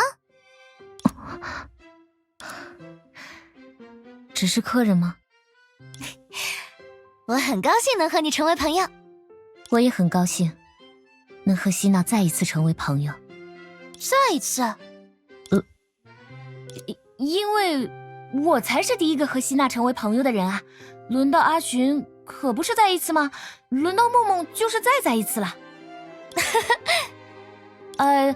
讲到时间，阿寻、梦梦，要是再不回去，我们没有好好玩游戏，只等赛琳兜底的事就要成真了。他呀，要是看见你们3个，估计会掉下眼泪吧。我们压线通关，会让他急得哭出来吗？因为你们让他接近了他最想要创造的不可能的可能。这次展览会并不是赛琳第一次参加，4年间，她早已拉着她的最佳纪念品神游箱，走遍了地方的大街小巷。她会如此疲倦，正是整日埋首于庞大的数据之中，思索如何才能让母亲分离出清醒的意识所致。对她而言，根本没有什么阿贝贝，从始至终，她都只是想再和妈妈玩一次她人生中玩过的第一个游戏。我主动邀请人们体验神游箱，确实有帮赛琳的意图在，但我同样发自真心的觉得，它会是一个寻梦者喜欢的游戏。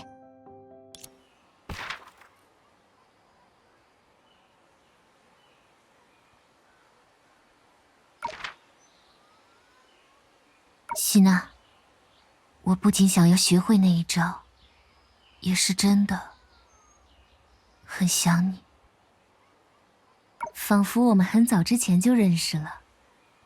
我原以为这种话只会出现在感人至深的场合，谁知道你才刚见面就说出了口。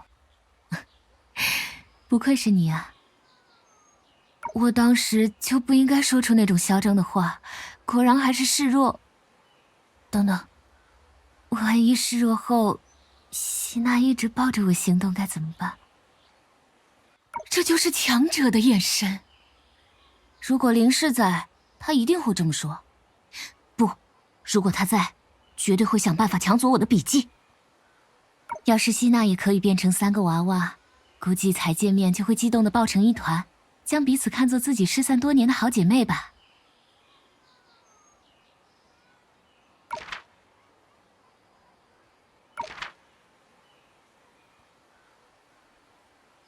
虽然因为过于有话直说，说了让希娜害羞的话，可我说的明明是事实，所以无论再来几次，我都会说。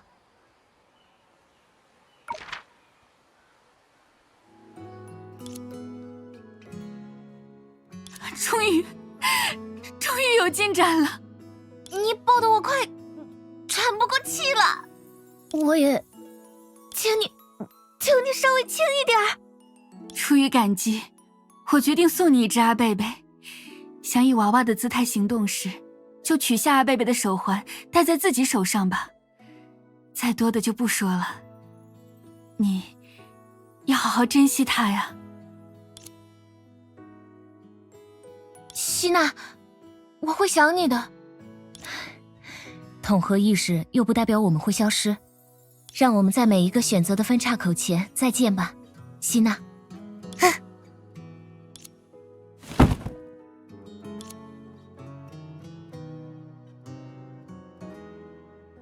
10分钟都没动静，他不会还在睡吧？我开门看看好了。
希娜，迪亚。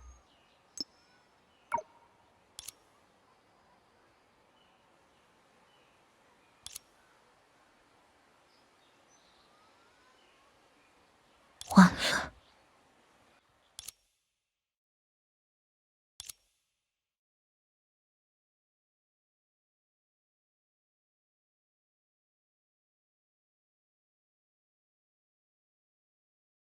就是太熟练，想完全专注于整理头发，反而成了最难的事。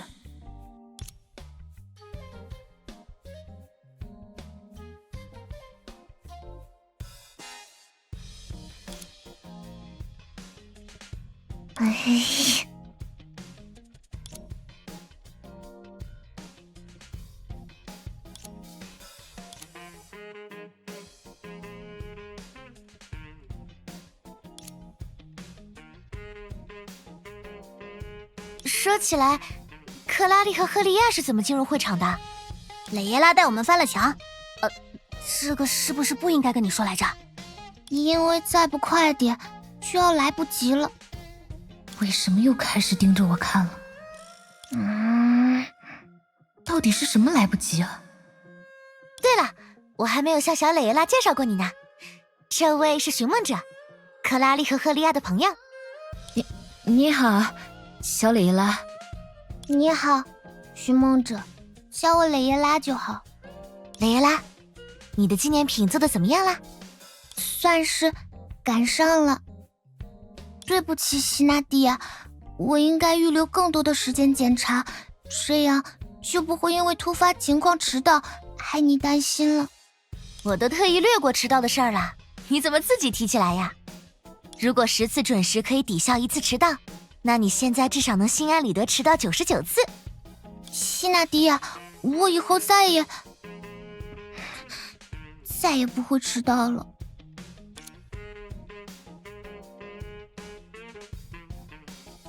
这一次能及时提交纪念品，都要感谢克拉丽和赫利亚。如果没有他们，我也许真的会前功尽弃。怎么说呢？我之前一直认为，只有我和少数人才能在你这个年纪捣鼓出如此复杂的东西。你确实让人意外，不过和未来的你相比，他的意思是，他很期待你以后的作品。真的吗？假的。妈，不，其实是真的。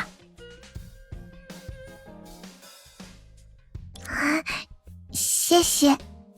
果然，一个人还是丁点大的时候好玩。你干嘛又捏我的尾巴？他家长就在这儿，你多少有点眼力劲儿吧？磊耶拉也交到新朋友了呢。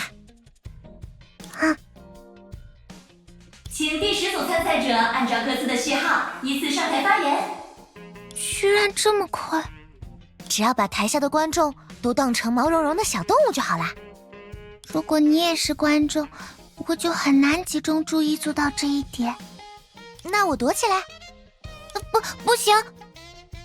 希娜蒂亚明明说过，你会站在我能看见的地方。对不起，是我太任性了。我会努力克服紧张情绪。没关系啦，我还有最后的秘籍。磊耶拉，只要你意识到每个人其实都会。他的脸一下就红了，是真的没问题吗？提前陷入惊惶，等到了台上，反而会因为身体适应了这种状态而冷静下来。不得了，原来神明也能被你读心。哪有读心这么厉害？我只是用希娜的角度，用她的角度观察。请第10组参赛者按照各自的序号依次上台发言。那个，我们还是快点前往评选区吧，不然磊耶拉就来不及参赛了。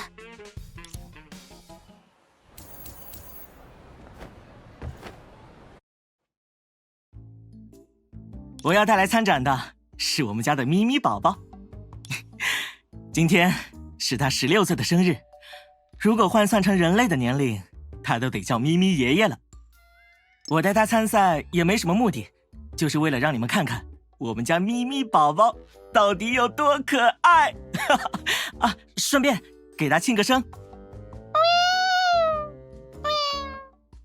生日快乐，咪咪宝宝！5号选手在报名时申请了委托介绍，所以接下来由我……字太多，时间不允许我读完呢。有哪位观众愿意帮我把原件复印一下，分发给感兴趣的观众吗？我来。人群当中钻出来了一位少女，哇，她全身都有许多小动物的元素，真是可爱。那就麻烦你了。上面写了什么？这种坏东西最好交给一个可靠的人保管，比如我。虽然没有署名，但这篇文章给我的感觉很熟悉。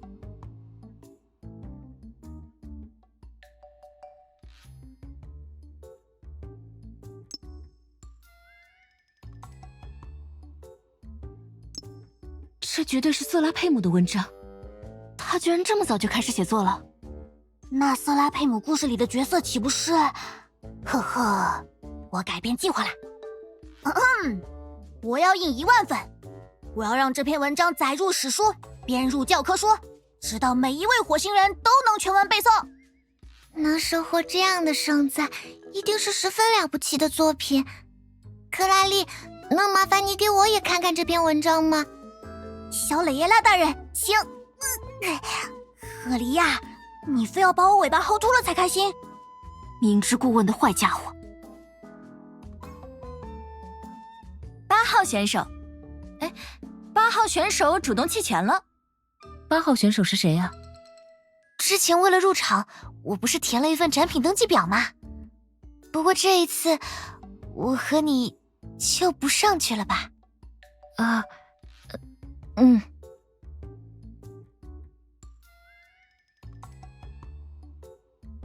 终于，我们迎来了第10组，也是今日参赛的最后一位选手，12号，可爱的小蕾耶拉。加油啊！我今天带来的纪念品是神之居所，我希望有一天，它可以不只是模型，还有……对不起。我应先说大家好。哎，小蕾耶拉想让神明大人搬家吗？是的，我有3个理由。第一，西纳迪亚现在居住的房子太小，大家送来的礼物又太多，她十分需要一个足够大的，能妥善收纳、陈列大家心意的地方。原来神明大人以放不下为由推拒礼物，不是客套话啊。第二，有许多人因为没有在神明家今天的客人里抢到号，选择在非预约时间来访，既打扰了周边邻居的生活，也影响了西纳迪亚的工作。只有居住在拥有完备的访客审核机制的地方，才能从根本上解决问题。最后，也是最重要的第3点，我认为西纳迪亚这样完美的神明，就应该住在能彰显他高贵身份，能够得到所有人瞻仰的地方。哇，真是令人不忍拒绝的理由和纪念品呢！看得出来，小蕾耶拉真的很喜欢神明大人呢。很喜欢，很喜欢。这不就是瑞木那座高塔吗？你和我刚见到他时的反应一样呢。克拉丽倒是冷静多了。对于蕾耶拉会拿出这样的纪念品，我早有预感。只是，如此单纯美好的愿望，竟然催生了那样的悲剧，对比强烈的，实在让我有些难以接受。接下来就要进入激动人心的投票环节了，请狠狠按下你们手中的投票键，为你最喜欢的纪念品加油吧！好，我这边已经有结果了。今日最佳纪念奖的获得者是博土。博土拍摄的照片，那一日的你与我，最终取得了375票的好成绩，而小蕾耶拉的神之居所则以1票之差取得了第2名。哎呀，真是可惜！1票。为了避免蕾耶拉说出“对不起，我只拿了第2名”，我决定使用神明的优先发言权。被完全预判了。第一，你本来就不打算参加这次比赛，是我以如果你参加，我就会实现你的一个愿望为由，说服了你参赛。第二，我跟1号选手的想法一样，只是想让大家看看我们家小蕾耶拉到底有多可爱。谁知道，你竟然比我想象的还要可爱。最后，也是最重要的第3点，这是值得说了不起，而非对不起的作品。不然，我又为什么要把票投给你呢？那是不是说明希纳迪亚想住进这样的房子里？我其实间歇性恐高哎。啊，不仅如此，住太高还会让我听不清大家的声音，听不清声音会让我失眠，一旦失眠，我第二天就会赖床。如果我赖床，工作就做不完。总之，我会努力解决你发言中提到的问题。你看这样，现在的房子是不是就变得特别完美啦？就算这样，离完美还是有不少距离。我说你啊，丁点大就纠结这些事，等老了要纠结什么？在只差1票的情况下，当然是找到谁投出最关键的1票更有意思。哎，你们觉得是谁？事先声明，我和赫利亚都投了蕾耶拉，并且觉得没把关键票投给蕾耶拉的人十分没品。我才不觉得投其他人是没品的行为。我投蕾耶拉的理由很简单，任谁都看得出来，他为这组模型付出了多少。那，你呢？赛琳之前已经得过奖了，所以这一次我把票投给了你。谢谢。我想我知道投出关键票的人是谁了。来，请大声说出这个人的名字，我等不及要狠狠拷打对方啊！是我。博图照片上的希纳迪亚笑得很开心，我最喜欢笑起来的希纳迪亚。看来要被狠狠拷打的另有其人啊，你说对吗，克拉丽？1票2票不重要，小蕾耶拉的模型得到了374个人的喜欢才重要。我看今晚不如久违的办一场派对吧，只有这样才能以最饱满的状态，在最特别的第二天种下那棵树苗嘛。你们要来吗？我家虽然小，但还是很大的哦。我的确很想看看神明那又大又小的家是什么样子，说不定和我平时见到的也差不多。我最爱的第7集马上要播了，根本没有不看的道理。哦，如果有第8集就更好了。现在只差寻梦者了呢。蕾耶拉在台上发言时，寻梦者就和我们说过，他想看看神明现在的家，却又觉得两手空空不够礼貌。既然神明主动邀请，寻梦者就不必偷偷准备拜访礼啦，大大方方的去你想去的展位吧。喏，人还没走呢。果然，你们也察觉到了。麻烦大家等我一下，我去就回。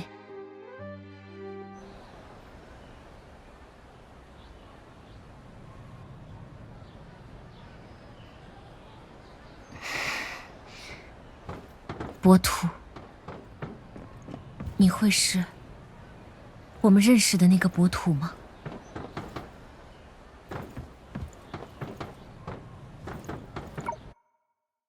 别急，都说了见者有份，这张照片之后一定会出现在我的个人影集里，到时候欢迎支持哈。哟，主人公来了。博图，你听说过欧夏吗？听起来像是地名。哎，等，这不会是咱们洛星准备建立的第2座城市的名字吧？哎呀，这可是大新闻呐！你怎么在这种地方跟我说？哎呀，算了，什么时候准备在哪儿见？按顺序说，求了。我……哎，等，先别说。兄弟，来一下。哼，准备炫耀才喊我兄弟是吧？我告诉你，我今天也交了大运。哎，你也在这儿？我正找你和神明大人呢。你都不知道，在你们走后，我1小时卖了6台妙妙寻踪仪，真是太感谢了。哇，这是吉星啊！那更得上座了。你们俩不准堵着他，特别是你博图，我刚给你投了票，你要是再放肆，我就取消我的票，投给蕾耶拉。小唐，嘿嘿，原来默默是这么漂亮的大姐姐。和爸爸妈妈玩得开心吗？开心，他们帮我排队买限定玩偶去了。你要吗？我让他们都买一个。不用了。这孩子迷路了，我们正在尝试联系他的家人。他一直不肯说话，我们不清楚他的名字，只好暂时叫他小寻。你没事吧？脸色好差。怎么样，对这里的房子有兴趣吗？是我阵仗太大吓到你了，不好意思啊。哟，年轻人，嗅觉不错嘛，你是不是在我身上闻到了独家新闻的味道？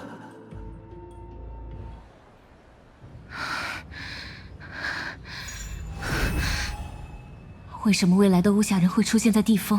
还是说是地峰人去了欧夏？为什么身处欧夏时，居姐、博土、幽云老师从未提起过地峰的存在？还有堂堂。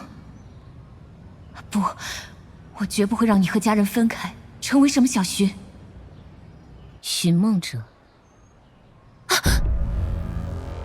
你之前应该听到了，我们家现在放不下太多东西，所以就算没有准备拜访礼也没关系。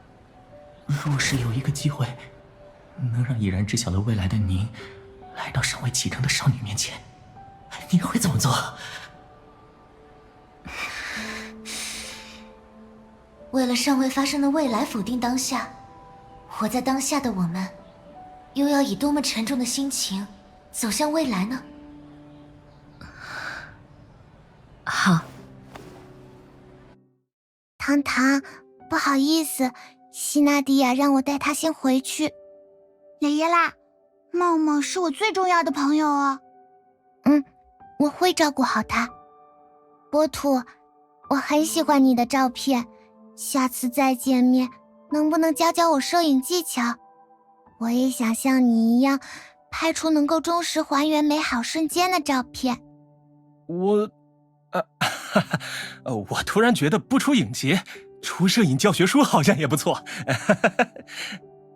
居姐，你这边发生的事，我会转告希娜迪亚。还有，我在投票时粗略看了一眼喵喵寻踪仪的简介，你说他是不是很适合丢三落四的人？你难道是要……是我自己丢三落四，跟希娜迪亚没有任何关系。对不起，请问你有带传单吗？当然，不过我建议你在购买之前，先和使命大人聊一聊。不，这件事绝对不能跟他聊。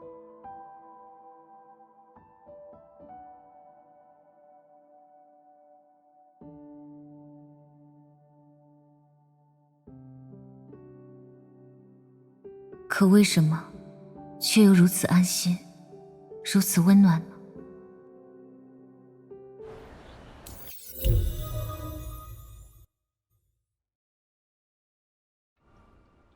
锵锵，就是这里啦！不用客气，当做自己家就。你们回来了，今天要先吃饭，先洗澡，还是先……不许学希娜迪亚，而且你学的一点儿也不像。希娜迪亚，这只吃白饭的龙越来越嚣张了，你快帮我说说他，让他赶紧出去和利托斯特一起工作吧，可以吗？利托斯特的工作很累，总是充满血与铁的气息，我不喜欢，所以要拒绝小磊耶拉的建议。你这个年纪，怎么能躺得这么心安理得？好了，娜娜不爱出门，你就不要强人所难啦。娜娜，你也不要太沉迷于发呆，家里来客人了。哦，娜娜，难怪不管怎么喊，某个同名小跟班都睡得格外踏实，这就非常合理啦。从刚才开始，就一直听到许多熟悉的名字，我对此不是没有心理准备，只是脑子里的印象一时没法对齐，这感觉还挺微妙。并非刚才，并非熟悉，并非微妙。那荷兰，大家都在看你，你能不能先把衣服穿好？我有好好穿在身上。小磊耶拉，你在闹别扭吗？要不要吃星星糖？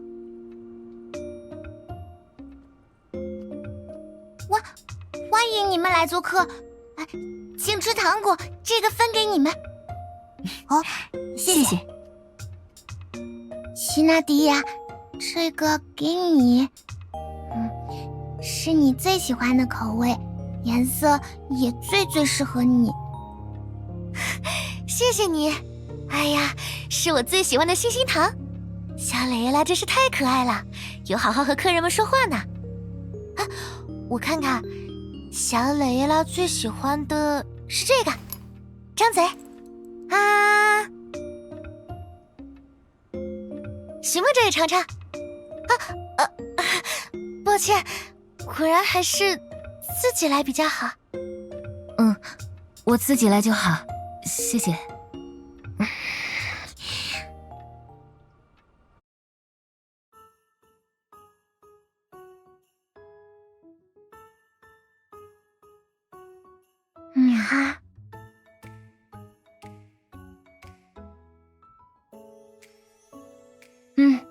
真好吃。希娜迪亚给的当然好吃。这样的2张幸福的脸放在一起，真是太可爱了，心都要融化了呢。娜娜，快过来看。娜娜，总之，事情就是这么一回事，和你猜的一样，我身上确实有龙的契约。我能感受到这个契约和我同源，可惜在此之前我并没有见过你。说起来，你为什么不变身呢？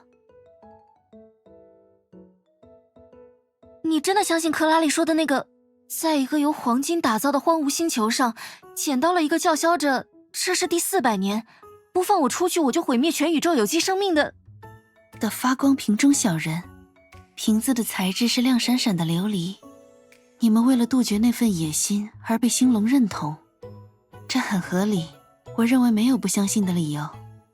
好像抓到的重点全是亮晶晶、亮闪闪。是吗？那就好。至于不变身的原因，要讨论这个，说不定会上升到什么哲学问题。就当我是有礼貌又低调的大魔王，不希望在美丽的地方打造天有2日的灾难绝景，这个理由怎么样？也对，龙翼是会为命理争斗的种族，如果发生那样的事，希娜迪亚会很头疼。好吧，远道而来的客人，你是聪明龙。很好，现在我们都是默契龙啦。你和谁都能在奇怪的地方找到共鸣吗？等一等，这是对上了什么层面的电波？为什么呀？看来娜娜也交到了新朋友，真好呀。对了，我去给大家准备好吃的蛋糕吧，我们今晚可以一边开派对一边吃，像过节一样一直玩到深夜，怎么样？准备玩到那么晚吗？要是希娜迪亚这么希望，这种事情一定要狠狠庆祝。对了，我们去买好吃的蛋糕，还有汽水，当然是气最足的那种。然后今晚一边说悄悄话一边玩游戏，玩个通宵怎么样？真拿你没办法，希娜。不好意思，我一不小心就接话了。没关系啦，我们之前说的话还少吗？简直就像认识了很久很久一样，这可是我们的共识。怎么你现在反倒不好意思啦？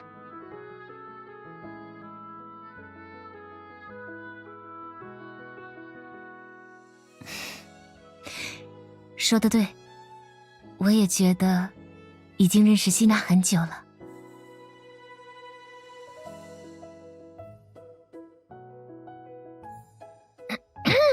那个，我们是不是有一点点偏题了？反正刚才也没有人反对，那就这么愉快的决定了。小蕾拉，在我准备好吃的点心的时候，由家里的小主人负责招待客人，可以吗？我想帮希娜迪亚的忙，而且娜赫拉明明也在。希娜迪亚，晚上我们能吃那种漂亮的金色果冻吗？当然，娜娜。比起食物的外观，要是你能多在意一点口味和营养，我会更开心哦。就是利托斯特会说的话，所以他才不会被邀请参加派对。那赫拉，你适可而止一点，不许给希娜迪亚添麻烦。小磊耶拉，跑掉了呢。本来还想让他带你四处转转。不要紧，虽然有点失礼，这里和我家的格局还挺像。啊？你这样说，反倒把我的好奇心勾起来了。如果有机会，我能去你家做客吗？当然。哈，好耶！只要你想来，什么时候都可以，希娜。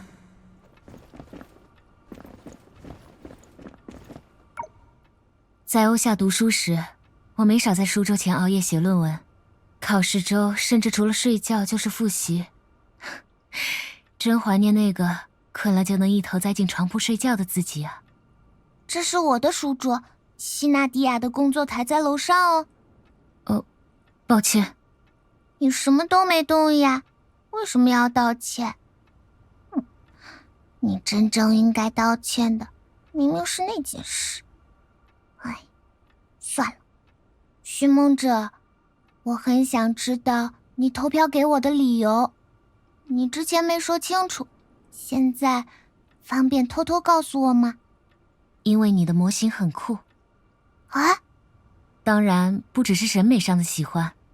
这是一件饱含心意的作品，它打动了我的心，也打动了其他373个人的心。我，谢谢。虽然希娜迪亚也这么说，但我知道，不论我带了什么样的纪念品，她都会笑着夸我。她就是这么好的神明。我不是这么好的神明，所以我说的是真心的，不是为了安慰你。你是远方来的客人，什么都不懂。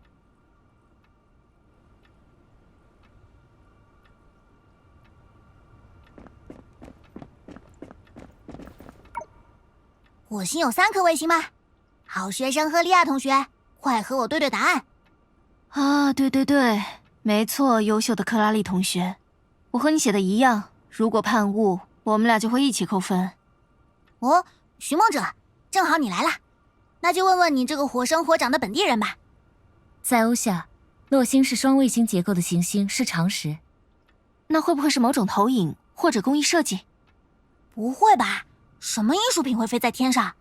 哇，那也太酷了！要不然让客人们评评理嘛。是我最喜欢的看热闹时间。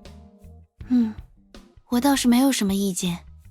希娜迪亚想要设计一座能倾听疑问、感受迷茫、思考答案的图书馆，她把这份工作交给了我，但小磊耶拉似乎不喜欢这个决定。你竟然还问我？当然是因为你根本不干活呀！你知道希娜迪亚是为你着想，为了不让你无聊，才让你去收集每个洛星居民的故事，可你从不出门。难怪小磊耶拉总是对我不满意的样子。可是，希娜迪亚不久之前才提出这个构思。是几天前的事情呢？已经是好几年前的事了吧？是这样吗？小磊耶拉对时间流逝真是敏感，难怪一起玩游戏的时候，希娜迪亚都不需要一只计时的秒表，有小磊耶拉的直觉就够了。说这些好话，现在也不会让我对你满意。你无所事事偷懒的这段时间里，希娜迪亚可是很辛苦的，你要对希娜迪亚道歉。那我先对小磊耶拉道歉吧，你怎么会不帮他的忙呢？为了感谢小磊耶拉，就让小磊耶拉给图书馆取名字好不好？我可以吗？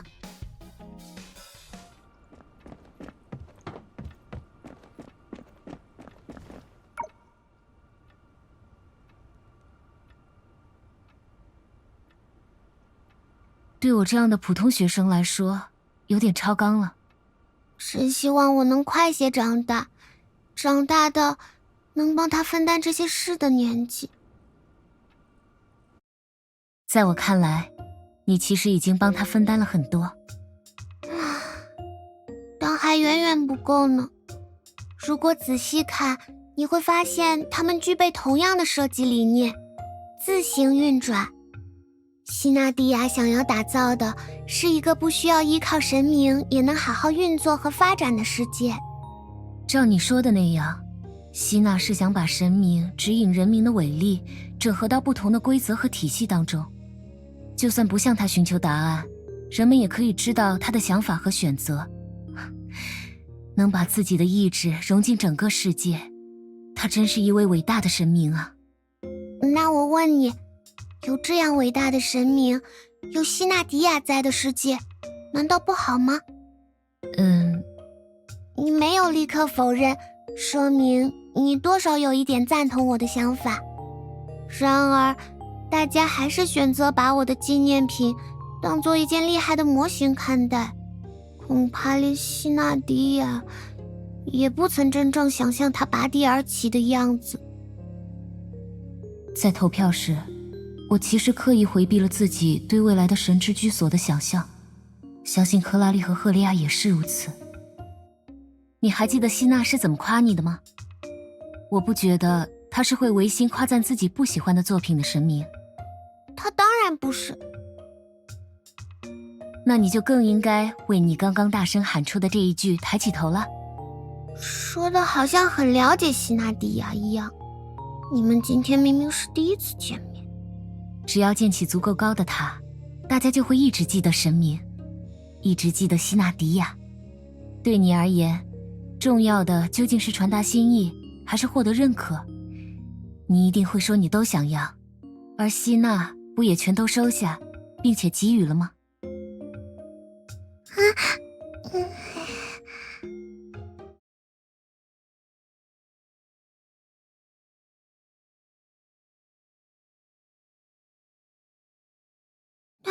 不对，你为什么会这么了解我？克拉丽和赫利亚好像在叫我，我去看看。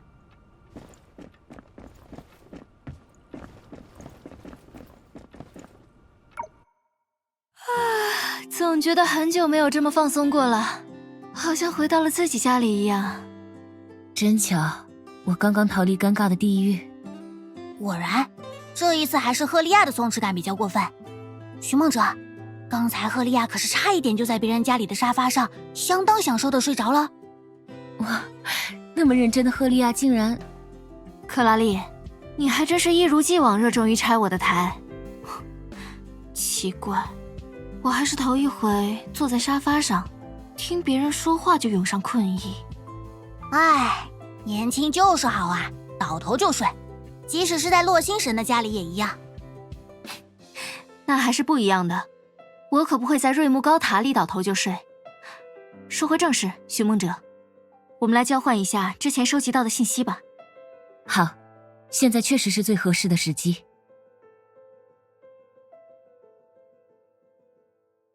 原来不只是博土，也有其他欧夏居民出现在了地方。我们在瑞木也见过不像是能活到100年以后的陈雪，难道说特殊的不是地风，而是欧夏？在欧夏时，寻梦者就说过，从数据之海中打捞起人和物都不奇怪。今早我们在路上也见过数据之海的侵蚀裂隙，两者会不会有些关联？别紧张，和遍地侵蚀裂隙的廊丘相比，地风这种程度不算什么。这一点小磊耶拉给我们讲解过。神明稳定了处于受侵蚀状态之下的火星，并在此基础上孕育了如今的文明。可惜，借助神明的力量也没法做到一劳永逸，所以赫利亚和我才会遇到数据之海的侵蚀裂隙，并且和没见过的怪物战斗了。顺带一提，他们比我们在其他山区遇见的怪物更难对付，就算是模拟出的怪物也不可小觑。你能在玩偶状态下坚持这么久，真的很厉害。你们也看过灵视的直播？不然小磊耶拉为什么要风风火火地跑回来？他很担心希娜和你，谁知道一回来就撞见……懂的都懂。真是半夜睡醒都得给自己俩脑瓜崩了。总之，在地风，侵蚀裂隙算是不定期但必然出现的小范围异常，地方人因此组建了数据之海研究所，专门研究如何闭合这些裂隙。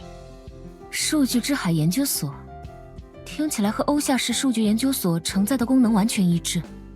叮咚，这里插播一则从纳赫拉处听来的八卦：研究所没法承担解决异常的工作，而负责和那些裂隙中出现的怪物战斗的人，正是利托斯特队长。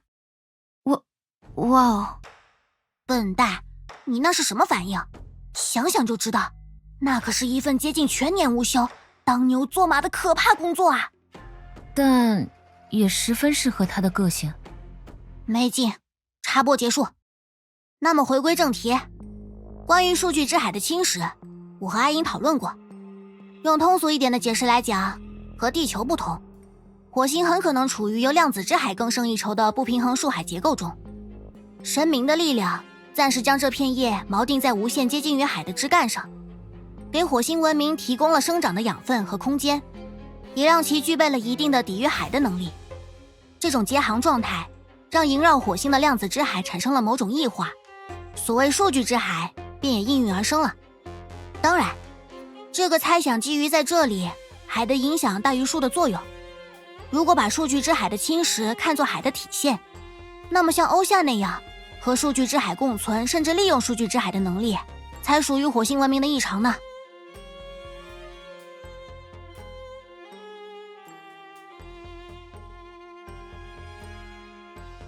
也就是说，欧夏从数据之海中打捞上来的人，其实是由各个不同时代的侵蚀裂隙掉进去的。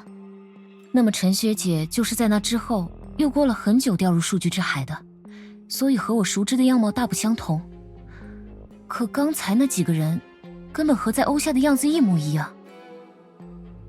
难道说……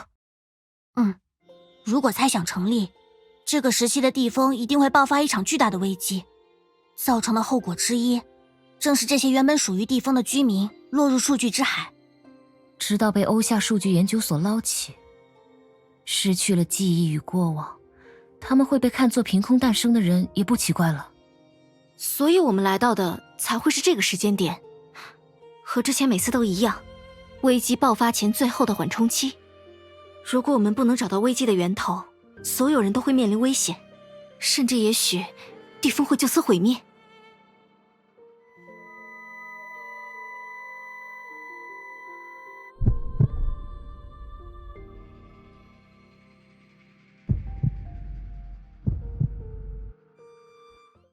都怪笨蛋优等生，把好好的气氛搞得这么沉重。我只是陈述实情。等等，明明是你先开的头吧？我没事，现在一切只是猜想，而且希娜不可能眼睁睁看着一切发生，她一定有自己的考量，不管是阻止灾害还是另有打算。如果是她，无论发生什么，希娜都会跑在最前面，即便是面对未知的海域，她也一定会比她的人民、她的伙伴、她的家人更先面对一切。我亲眼所见的希娜，莫非就是这位落星的神明落入海中的未来？不，还不能这么早下定论。可是，如果那是连神明都无法应对的灾害，我又要怎么做才能改变结局？难道这一次，我还是没有办法挽救所有人？许梦哲，你还好吗？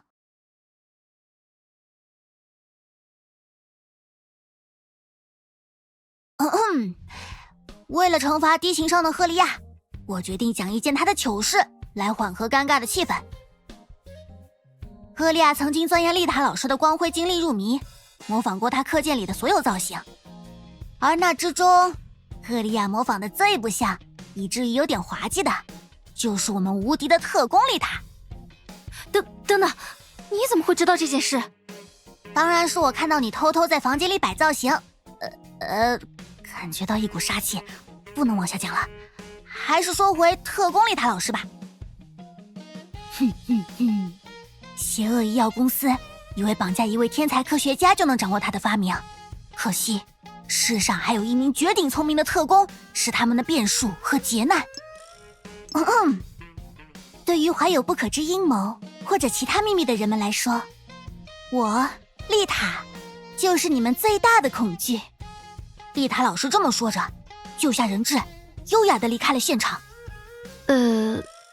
简直帅得一塌糊涂吧？他真的说过这样的话吗？嚯，赫利亚，你在质疑他亲自教学的优秀毕业生，也就是区区不才在下魔龙特工我？告诉你也无妨，我都亲眼看到了，我就在现场。可那次任务里根本没有你吧？唉，再也不说抽象话了。一来没有人懂我的幽默感，二来真的有人把我当傻瓜。谢谢你们，克拉丽和莉亚，我好多了。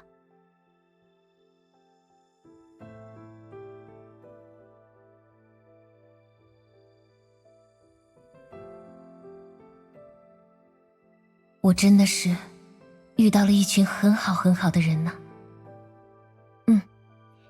我不会让尚未发生的灾难禁锢我的脚步，就算真的是让我手足无措的巨大危机，还有来自地球的最强女武神们亲自教学的2位优秀毕业生来帮我，不是吗？瞧瞧，赫利亚，看看人家多会说话，学着点。你呀，蛋糕准备好啦，先到我身边的人可以获得优先选择切角的机会。对了，我还泡了花草茶哦。哈，寻梦者，快过来呀！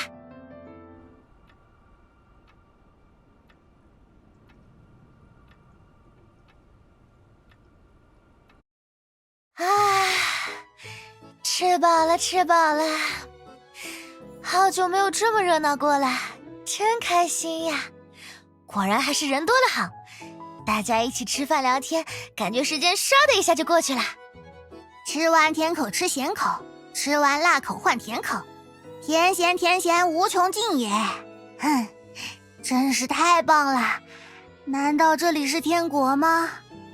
不是啦，这里是希纳迪亚和我的家。以及纳赫拉。哦，赫利亚，你终于能理解你当初那种一板一眼的反应的有趣之处了吗？我有这样过吗？竟然没有自觉，哇，更棒了！嘿嘿，怎么样？怎么样？是不是超级好吃？简直令人赞不绝口！希纳迪亚，你赞不绝口的食物是不是已经遍布全城了？希纳迪亚的事你少管，那就说明全城都是美食。对哦，哎，寻梦者，你再尝尝这个，这个你一定也会喜欢。对了，还有这个。能和大家一起度过这样平静温馨的短暂时光，简直像在做梦一样。在充满变数的明天到来之前，稍微享受一下这个夜晚，也可以的吧？怎么样？大家都有好好填饱肚子吗？有没有人还有那么一丁点余欲？没有了。嘿，非常好。现在我们有1、2、3、4、5、6个人，可以端上我们的固定保留节目啦。是那个吧？没错，就是那个。啊，要玩那个吗？我一直都不太擅长。就是因为不擅长才要玩嘛。娜娜，快把盒子拿过来，桌子也能搬过来就更好了。哦，游戏？具体是什么游戏？不管是什么游戏都放马过来。克拉丽大魔王不可能在任何游戏中落败。不要说大话哦，不然到了紧张刺激的惩罚环节，我可不会轻易放过你。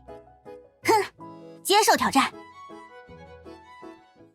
锵锵，那么就要开始啦！欢迎来到戍守黎明的大冒险。以上就是规则啦。圣职者有2位，祭司和护卫需要保护自己的子民，2位居民也要好好分辨出我们中间的2位恶魔。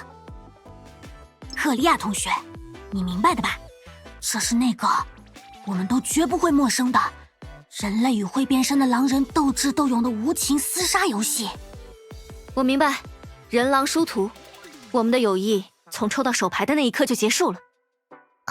好高的觉悟。我们也不能输，准备好了吗？人类阵营的4名玩家要放逐所有恶魔，2位恶魔要成功袭击所有居民或者所有圣职者才算获胜哦。天黑请闭眼。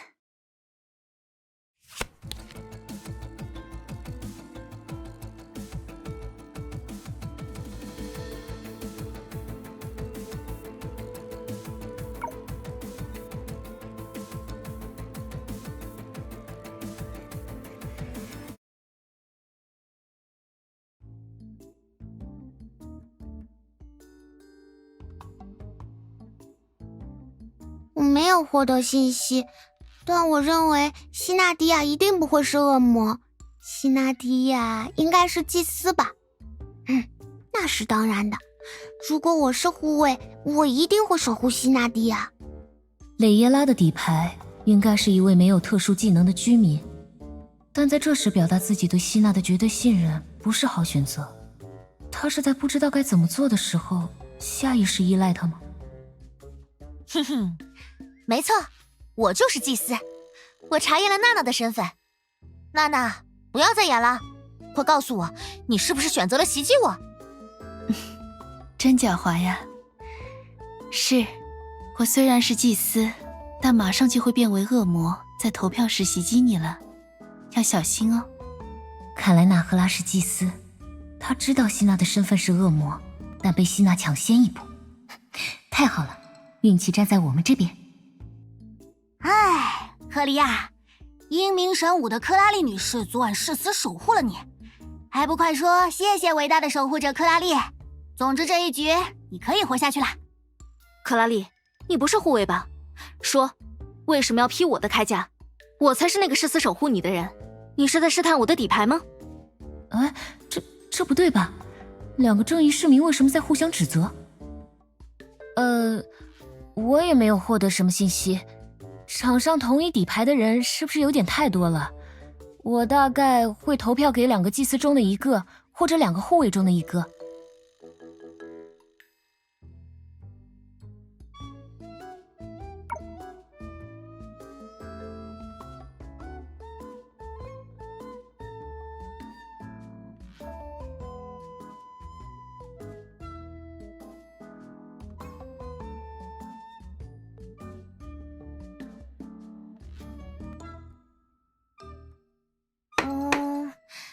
小蕾耶拉、寻梦者还有我们3个投票给娜娜，娜娜投我，赫利亚投给了克拉丽，克拉丽弃票。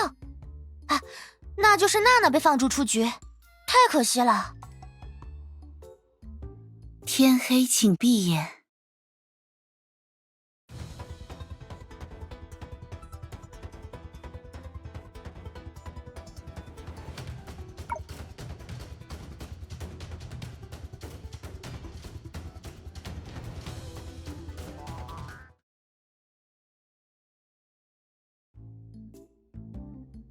什么？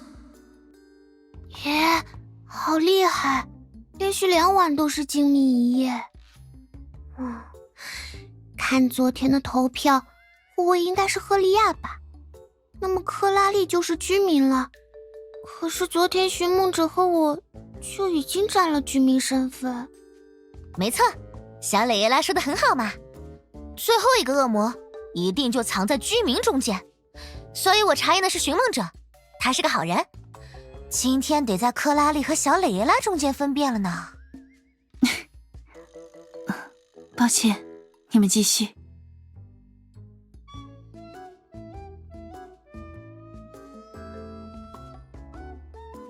被放逐的玩家不可以发言啦。哇哦，还挺精彩的嘛！要是成为本局游戏焦点的玩家不是我就更好了。唉，虽然遗忘是人类的特质，但不要忘记上一个黎明发生的事啊！众所周知，恶魔有2只，而纳赫拉的投票孤零零的，证明场上没有他的恶狠狠伙伴，所以纳赫拉才是祭司。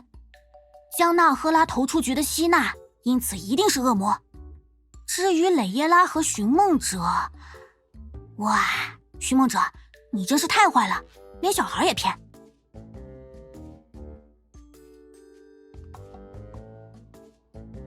克拉丽是恶魔的情况下，昨天不会弃票，他已经对我证明了他的清白。如克拉丽上一轮所说，昨晚被守护的应该是我，那么寻梦者的嫌疑就很大了。什么？赫利亚其实不知道被守护的是谁？那这2个人中，克拉丽才是护卫。地球人真是太狡猾了。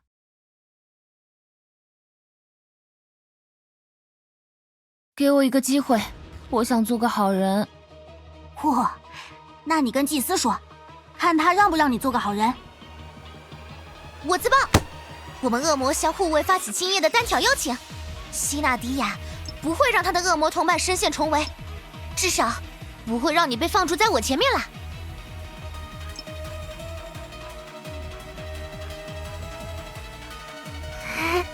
好帅！谢谢你，希娜。可是，蓝刺不够了呀。哼哼哼！哈哈哈哈哈！克拉丽，你笑得太大声且过于反派了。寻梦者，今晚就袭击克拉丽吧。笨蛋，昨晚我守护的是你，所以今晚我能自己守护自己。嘿嘿，游戏已经结束了。哎呀，还真是哎，嘿嘿，耍帅失败了，真不好意思。好久没玩过这么难的游戏了，好困。2楼的床铺软乎乎，该洗澡睡觉了。你明明第1轮就出局了吧？啊，那么接下来就是睡衣派对的时间了。太好了，下一局有仇报仇，有怨报怨。寻梦者，我们坚定袭击克拉丽。复仇局是吧？太好了，这么晚我可就不困了。嘿，嘿，誓死守护赫利亚。为什么喊着守护反而要打我？简直不讲道理！讲道理是不会赢的，誓死守护娜娜。喂，这个跟我完全没关系了吧？完全当做什么气氛口号在报复我。别打我，打赫利亚！赫利亚在那种情况下居命假扮护卫才是莫名其妙。这是什么新的规则？那么，誓死守护小蕾耶拉？不好了，娜娜玩枕头大战从来没输过。小蕾耶拉，快先下手为强。我可以的，誓死守护希纳迪亚。为什么还是我被打？因为刚才寻梦者明明可以指认小蕾耶拉为恶魔吧？老实交代，为什么放水？一看见他那双认同我的眼睛，我就下不去手。哎呀，我们小蕾耶拉新来的双眼是了不起的武器呢。如果是这个理由，我也只能双手赞同原谅你啦。小蕾耶拉，你呢？我们也许，可能，大概是可以做朋友。哦，骗了，但没有完全骗。看来让你放弃挣扎的根本不是我和赫利亚热血沸腾的组合技，而是自我内心的指控啊！没错，寻梦者，我完全能理解你。游戏见人品，看来这种说法也很有道理。没错，所以纳赫拉，你应该考虑我的建议，和我联手征服所有的枕头，而不是……不需要，我将独自升级，直到屹立于床铺之上，成为唯一的胜者。啊，娜娜认真了，派对到这一步就没有人能阻止她了，快逃呀！好强，拼尽全力，无法战胜。如果不削弱纳赫拉，或是加强我的面板，我就拒绝参加游戏。那也太严格了吧！娜娜只是想和大家痛痛快快的玩耍而已，这么说她会伤心了？会吗？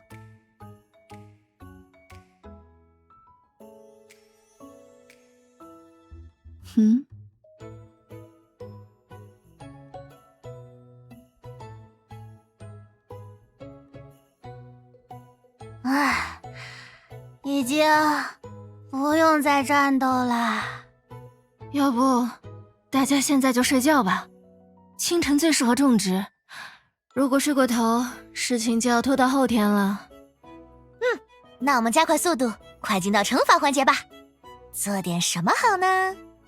我想玩真心话大冒险。希娜迪亚，你觉得怎么样？很棒呀，而且很简单，也不会拖到太晚。大家觉得这个主意如何？好的不得了，完美！不懂的人有难了。我选真心话，就让我用言语埋葬这场不光彩的败北吧。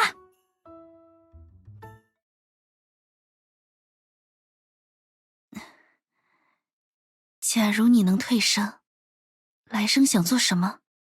做一只快乐的小狗，会和史丹打架的那种。哦，对了，史丹是一只猫。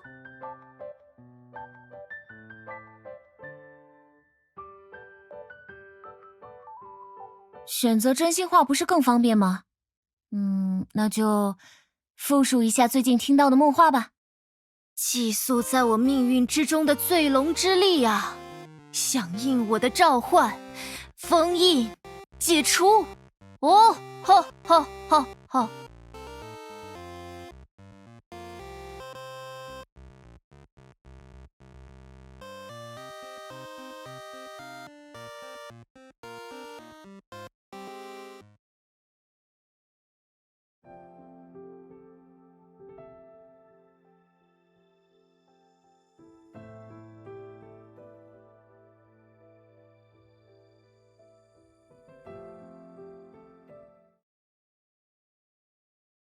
说吧，我的小蕾拉，你想要问我什么呢？我想知道，我没有故意偷看啊，是我之前打扫卫生时不小心扫到了一眼。希娜迪亚在速写本上画的人像，气质很神秘，而且是我完全不认识的人。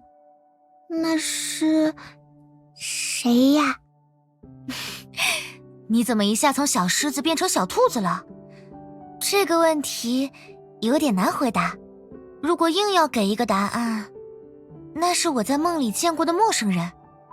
梦里见过的陌生人，和我第一次在梦里见到希娜的情形一样。所以梦里具体发生了什么呢？那就是另一个问题了。怎么这样？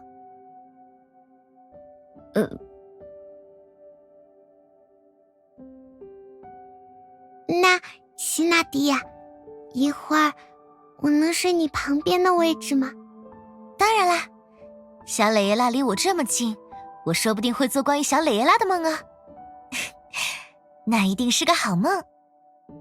真的吗？那我好像会高兴到睡不着哎。对了，徐梦芷，你要不要睡我旁边的位置？出于各种原因，我怕你也睡不着。总之，我会留一只手给你握。握手？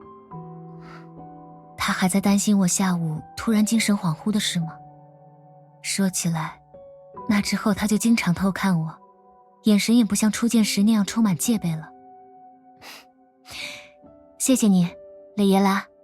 出于各种原因。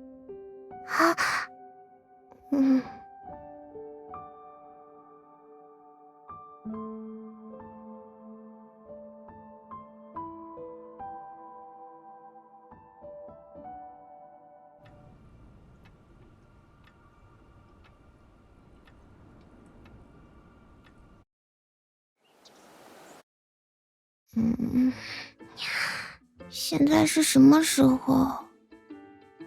对了，今天要和希娜迪亚一起种下树苗。不可以赖床哦，蕾耶拉。记得昨晚和莉亚说过，清晨最适合树苗扎根蓄水。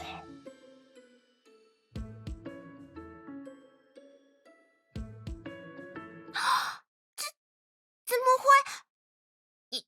你居然敢再做一次这样的事！你快松手啦，不准抱希娜迪亚！你这个叛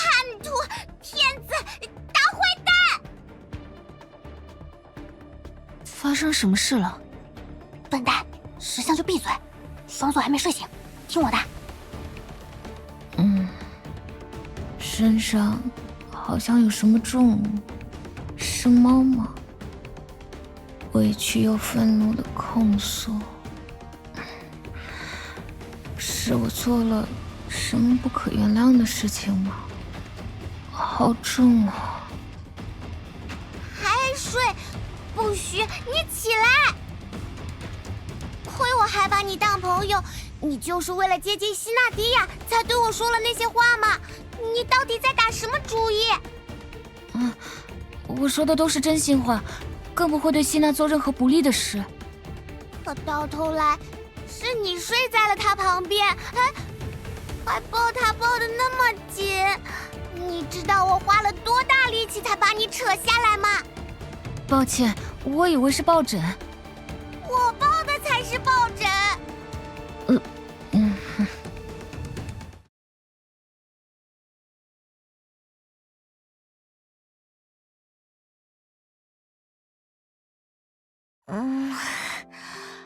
早上好，小蕾拉。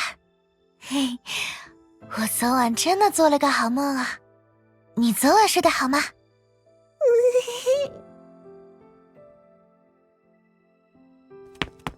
啊，这么着急的跑掉，是我醒得太晚了？时间刚刚好啊。小蕾拉难道是太期待了，才会如此激动吗？如果事情真有这么简单就好了。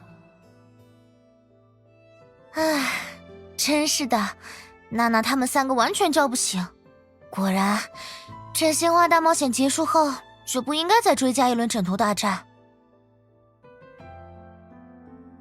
都怪我昨晚太亢奋，没有及时叫停游戏。我的小蕾拉还在长身体，可不能经常熬夜。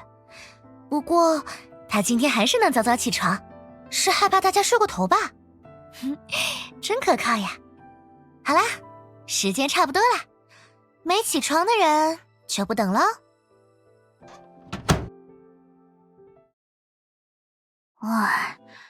已经走了。喂，赫利亚，可以醒啦。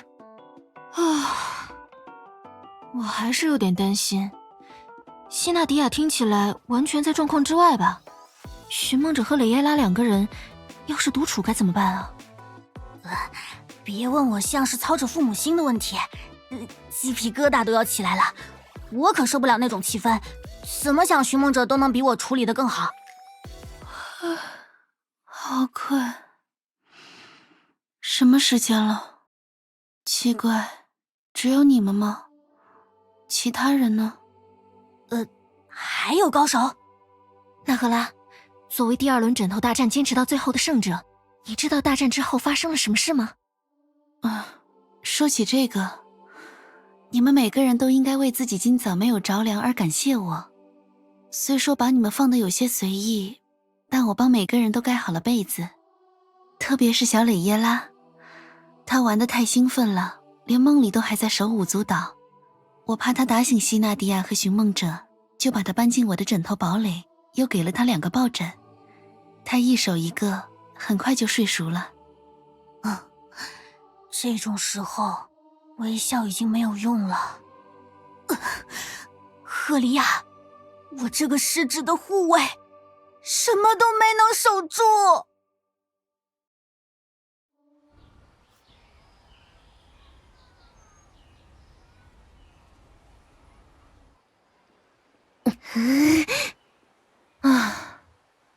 如果这个世界像游戏一样存在好感度系统，那么蕾耶拉对我的好感度应该已经重新归零了吧？不，绝对是负数。我们，你先说。寻梦者，我不想让我们之间尴尬的气氛被希纳迪亚察觉，所以趁他取树苗的时候，我们聊聊吧。如果你不解释清楚早上的事，从明天开始你就不准和希纳迪亚讲话。其实我也不……准备用同一招让我心软吗？不是的，蕾耶拉。不会是真的吧？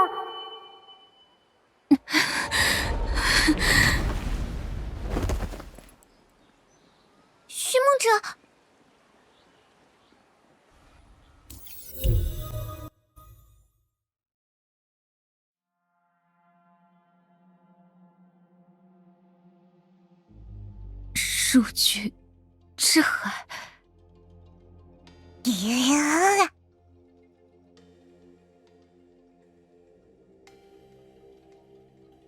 这是我能附身的最后一只影之士了，如果还是不能解决所有麻烦，就糟糕了。雷伊拉，你终于醒了。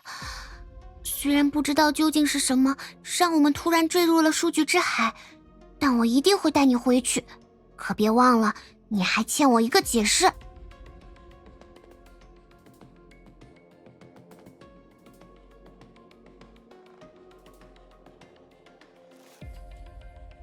但也有些奇怪，为什么现在的我可以看清他力量的流逝？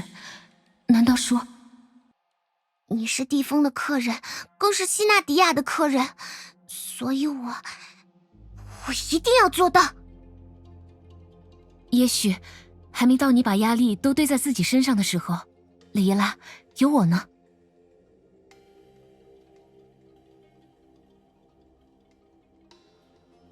耶！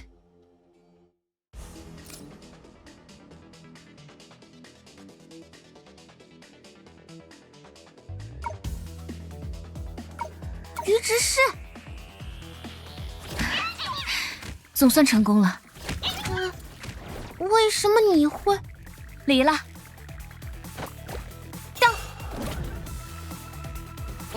我的意思是，我会专心战斗。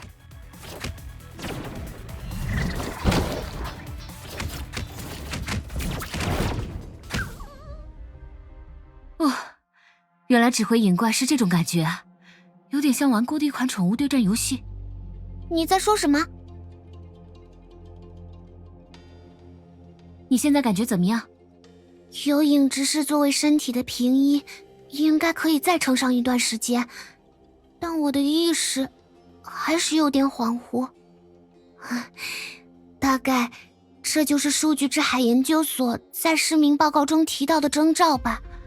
如果继续待在这里，我们恐怕会像所有意外坠入这里的人一样，失去某些重要的东西，甚至再也回不去。我是在精神恍惚后跌入到数据之海中的吗？之前和博土、居简还有糖糖在一起时，我也有过一段时间的精神恍惚，而那时小李耶拉就在附近。与小李耶拉的独处让我触发了什么寻梦者系统中的漏洞吗？毕竟我们本质上很可能是同一存在。还是说数据之海的侵蚀又扩大了？这就是克拉丽所推测的危机的前兆。如果西纳迪亚在，一定能马上带你离开。利托斯特甚至纳赫拉也可以轻易做到，但现在只有我。不，我不能总是这样想，我们肯定能靠自己回去。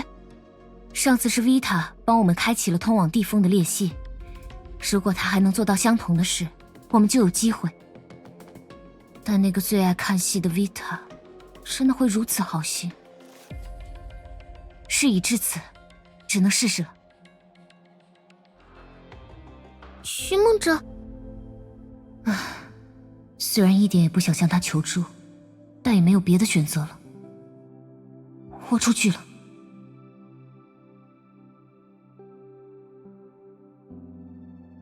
维塔，你听得到吗？我知道你在看。你在对谁说话？你也有幻想朋友吗？可以这么说。若是换作往常，他早该一脸坏笑的出现了。Vita， 为什么不回答我？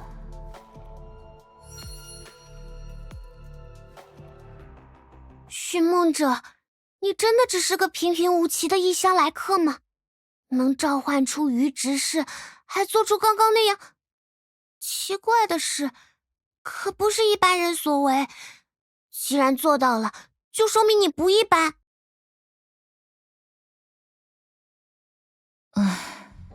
骗小孩的环节终究要上演了。雷耶拉，希纳迪亚应该告诉过你，我来自未来，所以不能讲得太详细。我所来自的那个时代，那个城市，对数据之海有着比你们更深入的研究，所以我会更了解这里一点。也就是说，在未来，人人都可以做到这种事，我的力量也没什么大不了的。不，雷耶拉，我向你保证，你的这份力量绝对是独一无二的，甚至我刚才展现出的力量，本质上也是来源于你。这样说，应该不算错吧？你就当作是你的力量顺着数据之海的能量梯度流向我，我才能召唤出鱼之势，解除危机。你看，是我应该感谢你，对不对？我力量流失，竟然是因为这种理由？当然不是，那只是游影老师逗我时常开的玩笑。我已经耳熟到可以用它随意编造出各种理论了。唉，他常常希望我们之间存在能量梯度，好让他脑中密集的知识直接流向我的脑袋。这样一来，他不用上课，我也不需要上学，多好的两桩美事。这也让我想起了一件事，雷耶拉，能量分布不均往往会导致诸多异象，比如在某些高能量点位会莫名其妙地出现一些复现历史的投影。或许刚才的这些投影也是因为寻梦者才得以出现，就像他说自己在梦里见过我一样。啊，我是说，你会不会拥有某种与这数据之海相关的特殊能力，使得你可以用某种方式占卜事情的过去与未来？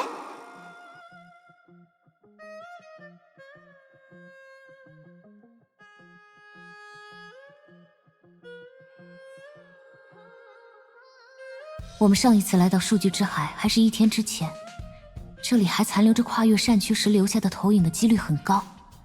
只要发现了投影，或许就能顺着找到通往地锋裂隙的路。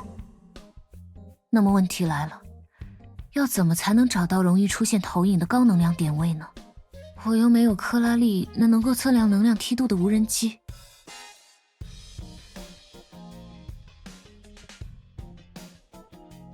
高能量点位，这不是有鱼之势吗？鱼儿喜欢饵料多的地方，为什么不试着和鱼之势同步视野呢？那要怎么同步视野呢？笨，你把眼睛闭上，我帮你。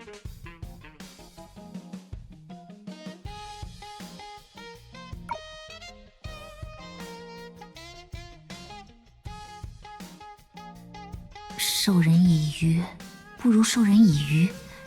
如果我能够掌握这项本领，对雷耶拉而言也是件大好事吧。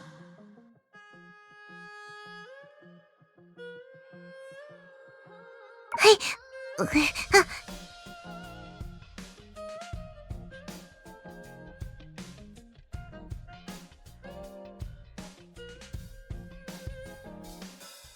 好了，现在应该没问题了。顺带一提，你刚刚没有偷看吧？那当然没有。唉，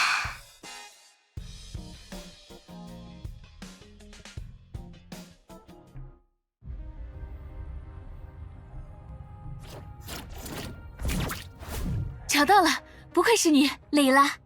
没什么啦，主要还是你在处理。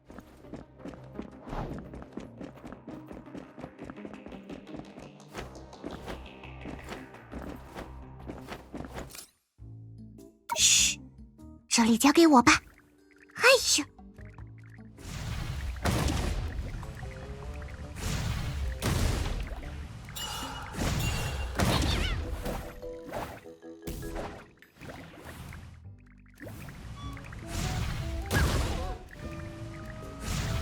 说起来，被附身的影怪竟然会改变颜色。如果我也能附身，莫非就能和小磊耶拉组成暗影双侠了？仅凭印象，这条路似乎与先前不同。会顺利复现出1天前的投影吗？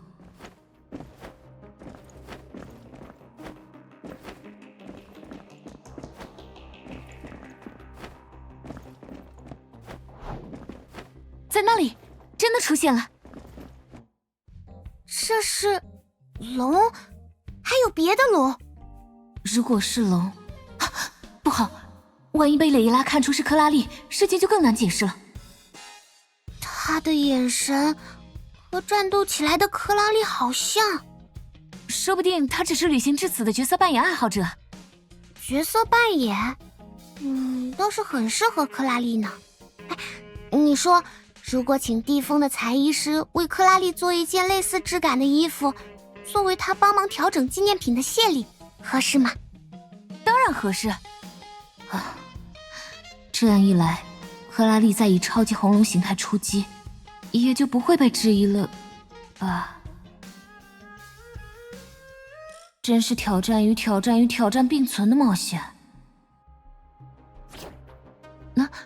有2个高能量点，似乎是这条路没错。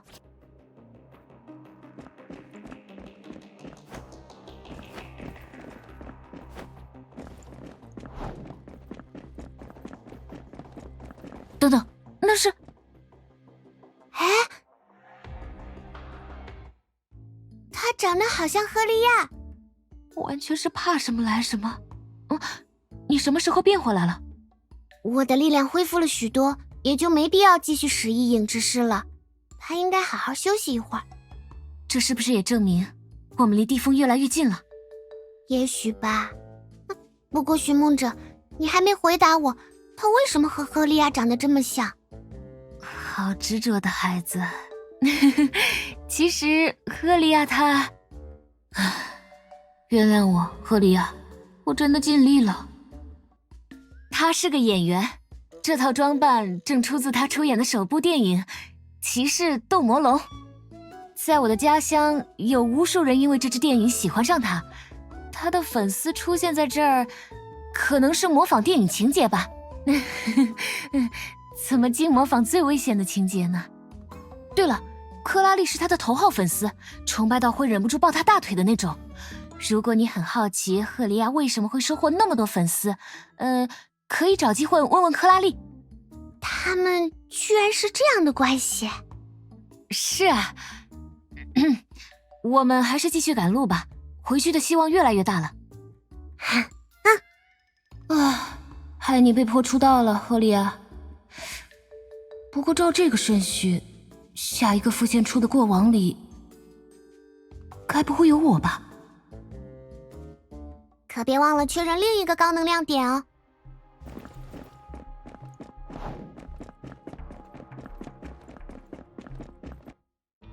这是维塔的羽毛，明明只是根羽毛，却蕴含着很强大的能量。是哪个厉害的人不小心落在这里了吗？维塔还是没有回应我。在那之后，他应该平安逃离了吧？那可是维塔呀。寻梦者，抱歉，有些走神了。我想，既然是别人的东西，如果我们不打招呼就拿走，反而会让施主着急。虽然有点在意施主的去向，不过现在也无暇顾及了。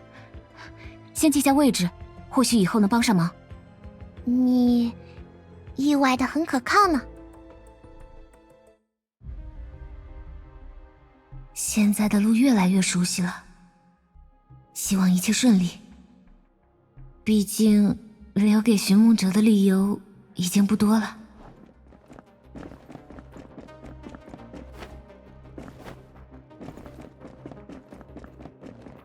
寻梦者，你看那是什么？这是希纳迪亚准备和我一起栽下的树苗。树苗？怎么了？这也可以称为树苗吗？我不太明白你的意思。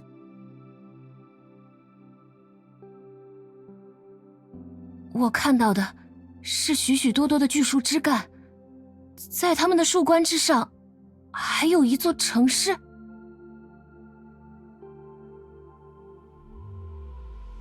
那是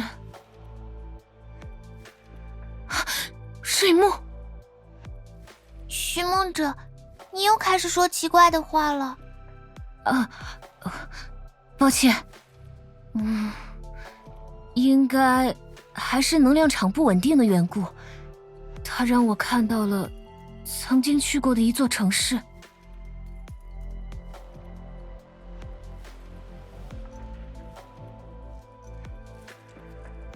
难道瑞木其实……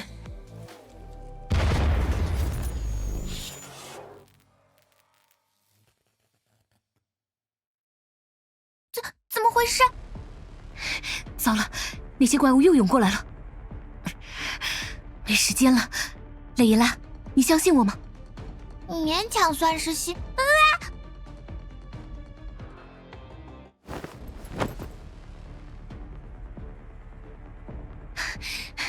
这条路不会有错，相信我的直觉和记忆吧。我其实可以自己跑，但以你目前的状态，还是很难跟上我的速度。雷伊拉，抱紧我。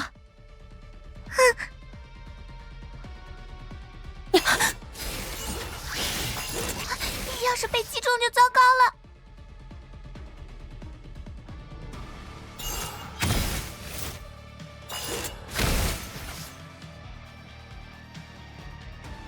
又来！你怎么躲得这么熟练？就是这里。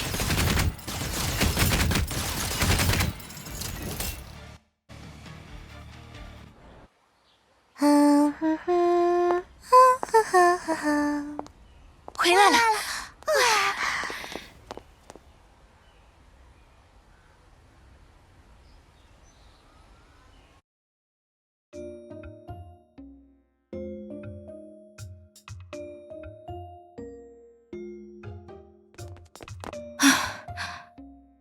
我们这算是来早了，还是来晚了？太奇怪了，我们是全速前进的，体能测试都没跑这么快。那怎么他们突然就……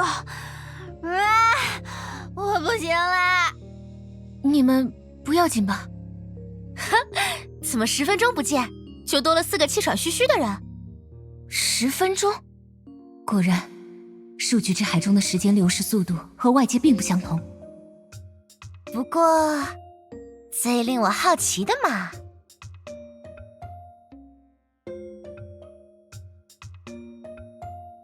哼，你们两个的感情好像比昨天晚上更好了呀。希娜，其实是……因为寻梦者刚刚陪我去买冰淇淋了。不过，我们逛了很多商店，都没有找到喜欢的口味，只好急匆匆的赶回来了。哦，还会有小蕾拉不喜欢的冰淇淋呀？这个，帮我带一份可可味的，谢谢。来都来了，至少要好好确认一下。机会难得，不如我们一起去买吧。有惊无险。你们缓过来了？我早就缓过来了，但是克拉丽没有，她需要细细品味完冰淇淋才能恢复体力。纠正一下，不打扰美妙的共处时光是我们商量好的计划，我只是顺便多休息一会儿。再说，谁会像你一样3口吃掉一整份冰淇淋？好，好，好，现在又嫌我快了。玩游戏的时候，怎么不等我把宝箱挨个翻完再去下一关？切，我乐意。不过说正经的，我发现蕾耶拉看我的眼神突然变得很奇怪。她看我的眼神也变了，但我绝对没有做什么冒犯希娜的事情，还是表现得自然些吧。那就是看你喘得太厉害，觉得你需要好好锻炼身体。更应该锻炼的明明是你吧？是谁刚刚喘得跟小狗一样？大魔王科拉丽女士。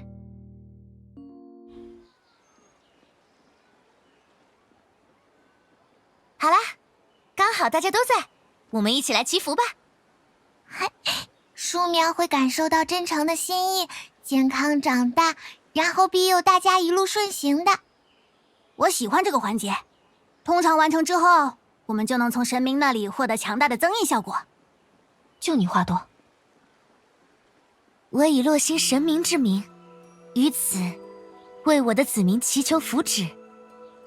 愿你们，地风的人们将这棵树视作许愿树，希望庇佑此处的神明能够回应他们的期待。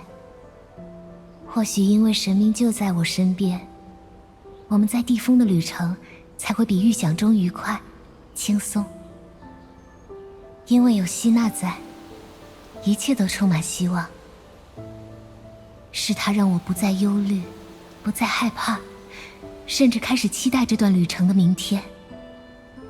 而现在，神明将要许下他的心愿。如果是我希望那个愿望像神明的存在一样崇高，比如希望人们能够像这棵树苗一样，在某一天成长为能够托举起洛星未来的大树。她那可是希娜呀，她的愿望一定是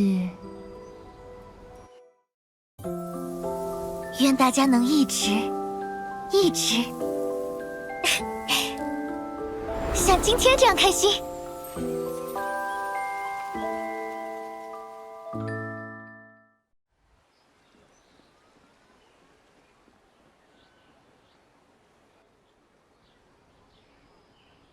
哇，这就是希娜的速写本啊！蕾叶拉真的打算把这个送给我们吗？我还以为他会更想自己留着。是啊，我和小蕾叶拉再三确认过了。他说自己早晨给大家添了麻烦，这算是他送给大家的礼物，也是正式的道歉。克拉丽和赫利亚跟我说过了，问题完全出在纳赫拉这条坏心眼的龙身上，是我误会你了，对不起，寻梦者。没关系了，我也有许多没顾及你感受的举动，我以后会注意，不是小心，我保证绝不再犯。寻梦者，我知道你也很想看看希娜迪亚画的画，所以这算是我们共同的心愿。总之送给你。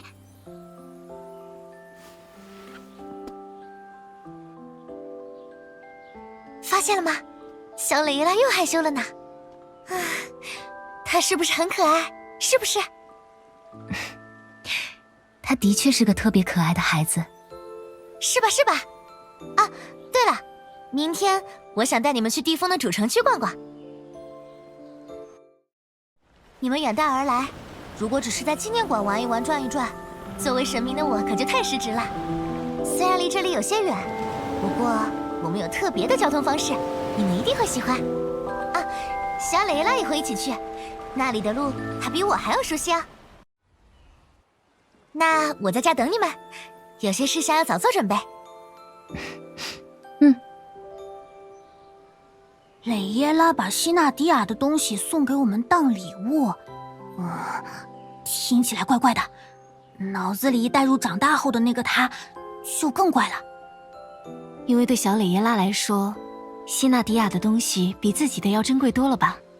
说明，这已经是她最大限度的诚意了。这么一说，感觉手里的速写本又重了几分。虽说是送给我们的，但我和克拉丽是不是回避一下比较好？你这话说的，好像希娜会画什么见不得人的东西一样。小蕾叶拉听了准要急得跳脚。你明明知道我不是那个意思。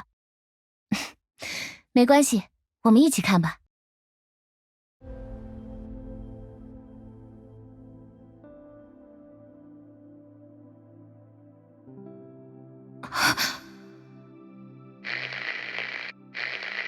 这是什么？怎么了，寻梦者？看到了什么让你这么震惊？喂，你成功勾起了我的好奇心，这下不得不看了。怎么了？什么情况？赫利亚，你看这是谁？这是 Kiana 老师，还有维塔。